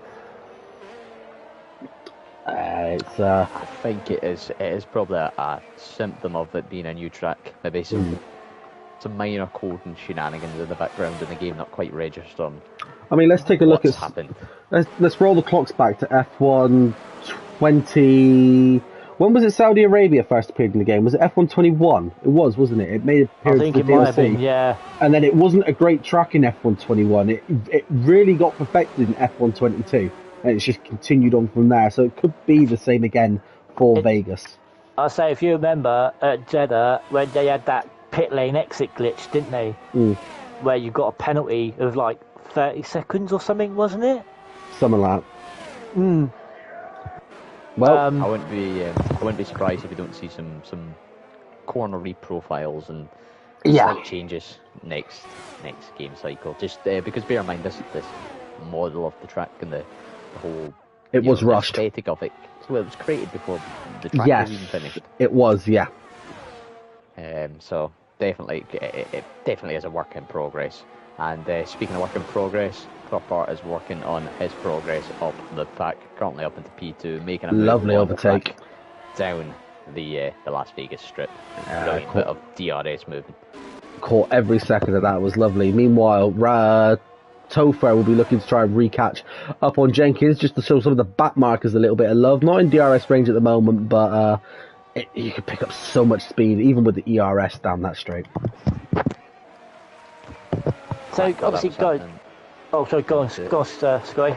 I was just saying, Crack in for a set of softs, so he's going to really have to get the toe down now, and it's going to be the battle of these guys that have went for the mediums and the softs sort of late on versus the likes of Clipper and Cabolas, and maybe even Panda if they choose to stay out right to the end. Panda 15 laps in the mediums, they're going to be screaming, they're going to be but dead.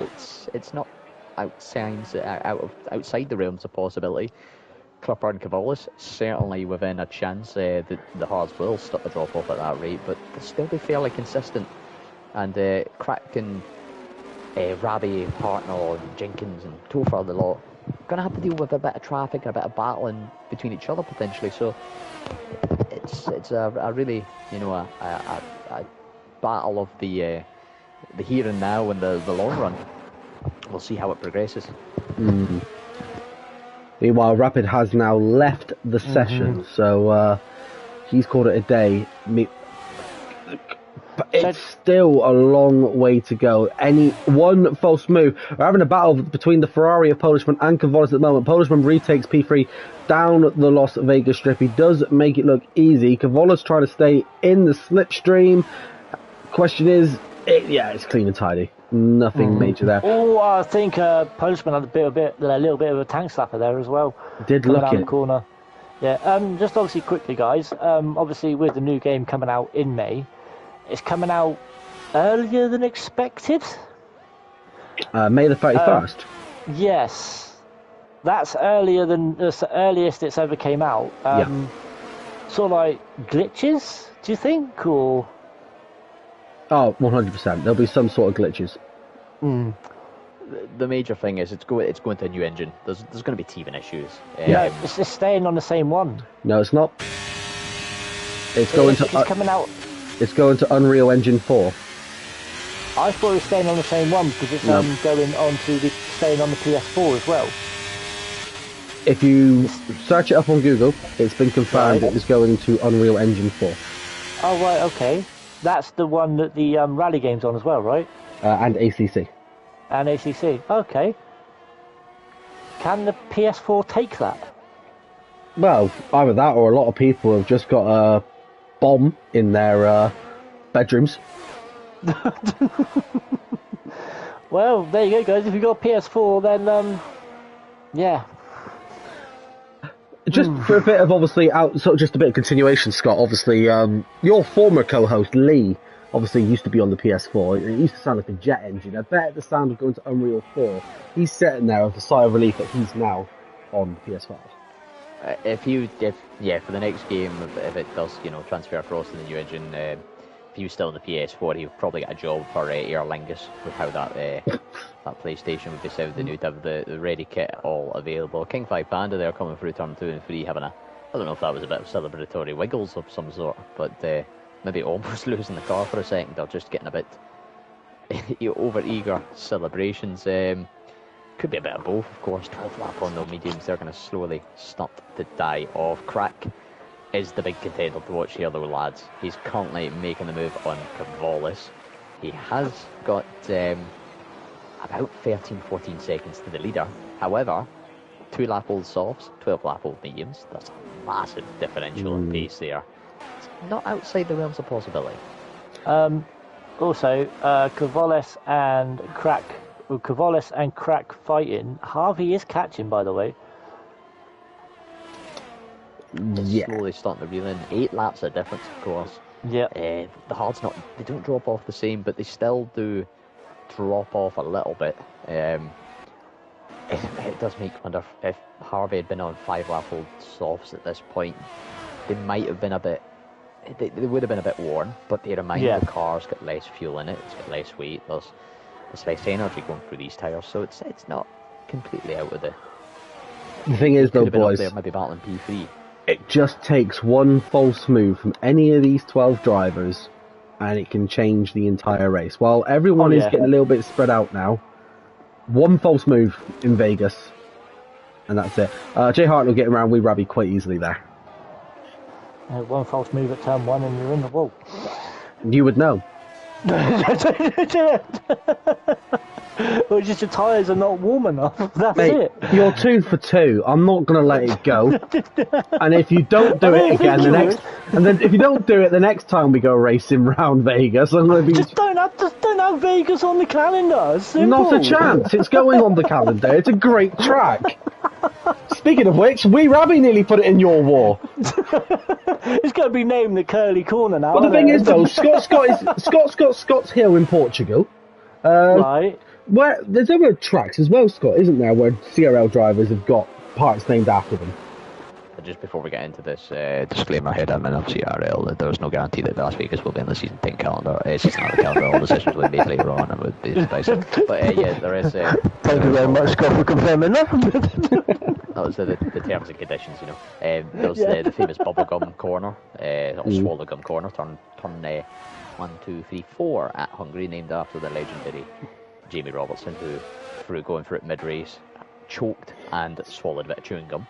Oh, no way! There is the Duel Chicken in France, of course, one of the legendary corners. There's quite a few out there. Can I trust my up Duel nicknames. Chicken? As Harvey overtakes Tavoras? You don't know about the Duel Chicken? No. No! If you know, you know. I don't know, that's the thing. Obviously, Scott's Hill was the most recent of the parts of the track to be named after him, after his infamous many spins in Portimao. I believe it was last season, Scott? Or was it Is the season that the before? uphill right-hander? Yes. Yeah, right. Tom Right. 8, I believe it is. Yeah. That So track I'm guessing this one's going to be, Vegas is going to be called like Curly's Corner then. or Curly's something. I Corner. know it is. You've just named it. Curly's Yeah, Corner. Curly's Corner. That's it. You just named it. Curly's Corner. It's just a shame it's not at the tail of the pig, because then it really would have been the curly corner. Sonny's his back right trotter. It is the fact that it's 2 races in CRL at Vegas, In a row. and it's the same corner. It's happened in the same manner. Yeah. Damn track. Meanwhile, we are one and a Like half 3.5 laps left to seconds go. Clear here. He Yeah, is those, going to take it all the way to the end, I think. I think he's pretty much safe now. I think we Unless you put can. a commentator's curse on him. Scott, do what you do best, man. Well, coming into the Las Vegas Strip, or out of it for the second to last time, we're going to ride on board with King 5 Panda as he takes us through a hot lap on what is certainly going to be some very roasty-toasty, worn and away tires. Hopefully no commentators cuss here as he comes through Top Golf Corner, turn number 17, into the Harbour Isle apartments. Oh look, there's Curly in the wall off in the background. Turn 2 is technically this little thing here before we get through to the Shell Avenue intersection 3, and then number 4 right about now. Down Coval Lane, as it is known, of course, and towards the Seaford Forum at turn number 5, this 90-degree right-hander takes us round the corner onto West Chester Drive. 6, 7, 8 and 9 take us round towards the NSG Sphere. I don't know if that has any relation to the Chinese spices, answers on a postcard, but there is the Sphere itself. The elevated monorail, apparently that's the name of the corner, is turn number 9 as we go down the Sands Avenue. Definitely trying to take its stake at the season finale, getting a bit sandy and deserty round Palazzo Venetian, if that's how you say it, and the Wine Hotel on the right hand side as turn 11 and 12. There's the Fashion Show Mall right in front of us, and Treasure Island over on our right. Wow, what a gift that is for the kids. The Mirage and Haraz as we go down Las Vegas Boulevard, aka the Strip. There's Caesar's Palace and Flamingo on the left hand side. There's Paris, look guys, the tower, Duel and Murphy are currently there on the holiday. Cosmopolitan on the right, and then you've got the Area City Centre Plaza, which I think is that tent over there, and no, it's probably that big building. 14, 15 and 16 before on Parliament Avenue, and then apparently Top Golf is up here. So there we go. King 5 Panda takes the win by 3.1 seconds. I couldn't curse him enough. That'd be horrible. But he does take the win. Clipper 3 seconds adrift in P2. Crack with a late pit stop comes home 1.8 seconds adrift from the Alpine N3. Polishman P4 2.8 adrift. Harvey I think making that little mistake going in the hards, just maybe stretched out the mediums further, would have been further up at P5, still respectable. Jay Hartnell 6th, Cavallis in 7th. It's going to be Wee Ravi rounding in P8. Jenkins looks to be coming home P9 ahead of Topher P10, Tobes P11 and Mighty Atom will round it off. The 12 finishers, of course, lads, all getting points. And just to confirm, King 5 Panda taking the provisional win. Doesn't take the full points though, loses out 1 point to Crack. So the gap now, I believe, 60 points available, 62 points available, 56 the difference. Technically speaking, Tobes is now going to finish potentially P11. Yeah, where did Jay Hartnell go? And Atom DNF'd. I think they might have just left the lobby too early. I think they were lapped. Glitch. I think that's a little glitch. They have done the majority of the race though, so the boys will be picking up points. Yeah. So we won't penalise them. Can I just say, Scotty should get paid for what he does? Because he's too good. I almost swore then, I had to keep it back. Yeah, just get paid for what he does. Nathan, pay the man. I'll second that. Are you in tier 4 next season, Scotty? That's the question. Maybe I could be there racing. Who knows? No, comms, not racing, comms. Wait and see. While the mysteries of season, while the mysteries of season 11 are still a mystery to quite a lot of us. Yeah. Only one of us in this party, but we season 11 will be here in F1 24. But let's not get ahead of ourselves yet, boys. We've still got next week. We've got the season finale of the mini league. There's no point me rattling through. What's it called? How everyone finished. Scott did a lovely job of that. It's mainly now for me when I do my grid graphics at the end of the week. We've still got one more round of the mini league before us, where we're going to take quite literally, it's the Battle of Liberia. It's Spain and Portugal. You ready for that, Scotty? You know, stranger things have happened. I might see a spin on the hill. Spain and Portugal await us next week in the future, where the championship will be truly decided by either Panda or more likely Rapid.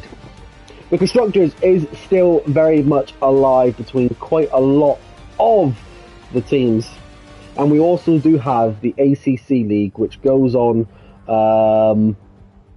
Thursdays, which obviously created by Scotty34. Panda's wanting to know if we can do a quick interview with him. Scott, would you be okay just inviting Panda to the lobby?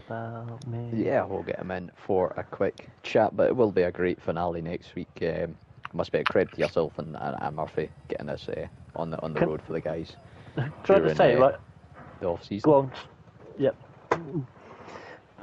So going on Murphy, right? We've all seen a photo of him. No one can be that freaking good looking. I'm not, you know what I mean. Going male wise, right? No one can be that good looking.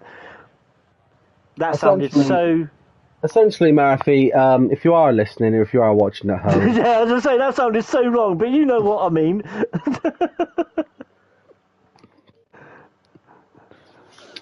I think I've got his phone number somewhere. I'm sure I can. That sounded so wrong. So we are going to drop Panda a quick message. Scott's going to invite you, Panda, if you are still listening, and then we're going to wrap things up with a quick goodbye, and then hopefully Panda will be in a moment. Obviously, pretty sure all three of us have got some questions that we do want to ask Panda about today's races. Scott, where are you for ACC this week? So this week sees us go for round 5 of 6. We're back in Britain this week to Brands Hatch. It's one of the shorter, narrower tracks. I love that track. It should spice up some great racing. Of course, we've been so far this season to the Nürburgring, a great little opener. Followed up by Bassano in Italy, a new track for a lot of the guys. Then of course we had Silverstone in the wet. That was an interesting race, a very clean race as well. Last week was Zolder, A very, very tricky track to overtake on.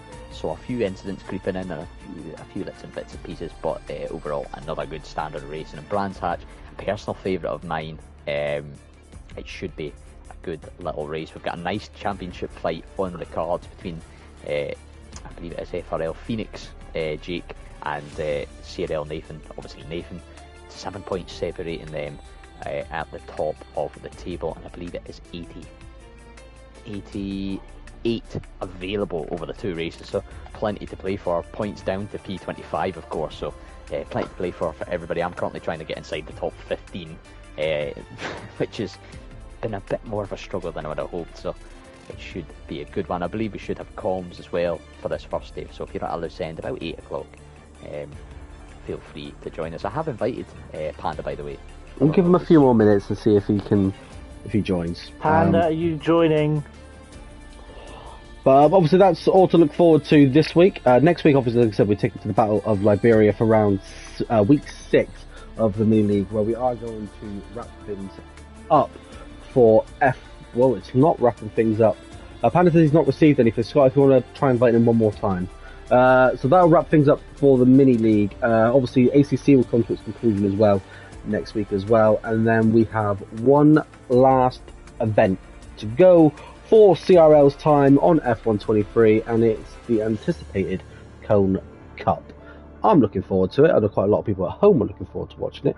The last Cone Cup, unfortunately, I had to decline on joining, but hopefully this time I will be in it. And then, at long last, we make our way over to F124, where I think a lot of the drivers are eagerly awaiting the main event, and that is Season 11. But there's still too early to talk about anything about Season 11, unfortunately. When I bet you know why he get... doesn't have an invite, by the way. I bet it's because he hasn't got me as a friend. That'll be why. hang on. I will send him one. We're now friends. I bet you it'd work now. But yeah, it should be a good way to round it off next week, Rob. And then I believe there'll be a short break. Yes. And when I say a short break, there'll be a short break. I think it's 2 weeks. I think it is, isn't it? That's being spoke about. Yeah, it's 2 week break, and then the Cone Cup, which will take up a lot of time, and that should hold us over to F124. Panda, you are the only person left in the mini league that can take the battle to Rapid. However, you can only afford to drop. What did we say, Scott? 3 points. There is a total of. Let me do this quickly. There is a total of 62 points available, and it is currently 56 points advantage for Mr. Rapid. So, Panda, you know the statistics. You've raced really well this evening, but you are the only one capable of stopping Rapid, and you've got 1 week left to do it. Talk us through everything, mate, of your amazing race this week and what next week will mean to you. First race was a bit unfortunate because I caught the back of Harvey, Tomo, and someone else was fighting with him. Well, when I boxed, and Tomo unfortunately lost traction and ended up spinning me. So that didn't help at Texas, but still managed to get, I think it was P6. But Vegas is probably one of my best tracks, if not my best track. So, I mean, as soon as Crack boxed the softs, I was like, he's not catching me. There's not enough time, and the softs will hit their drop-off point within 4 laps. So there's no chance he was going to catch me on the softs. So it was just trying to manage to gap the Clark off at the end.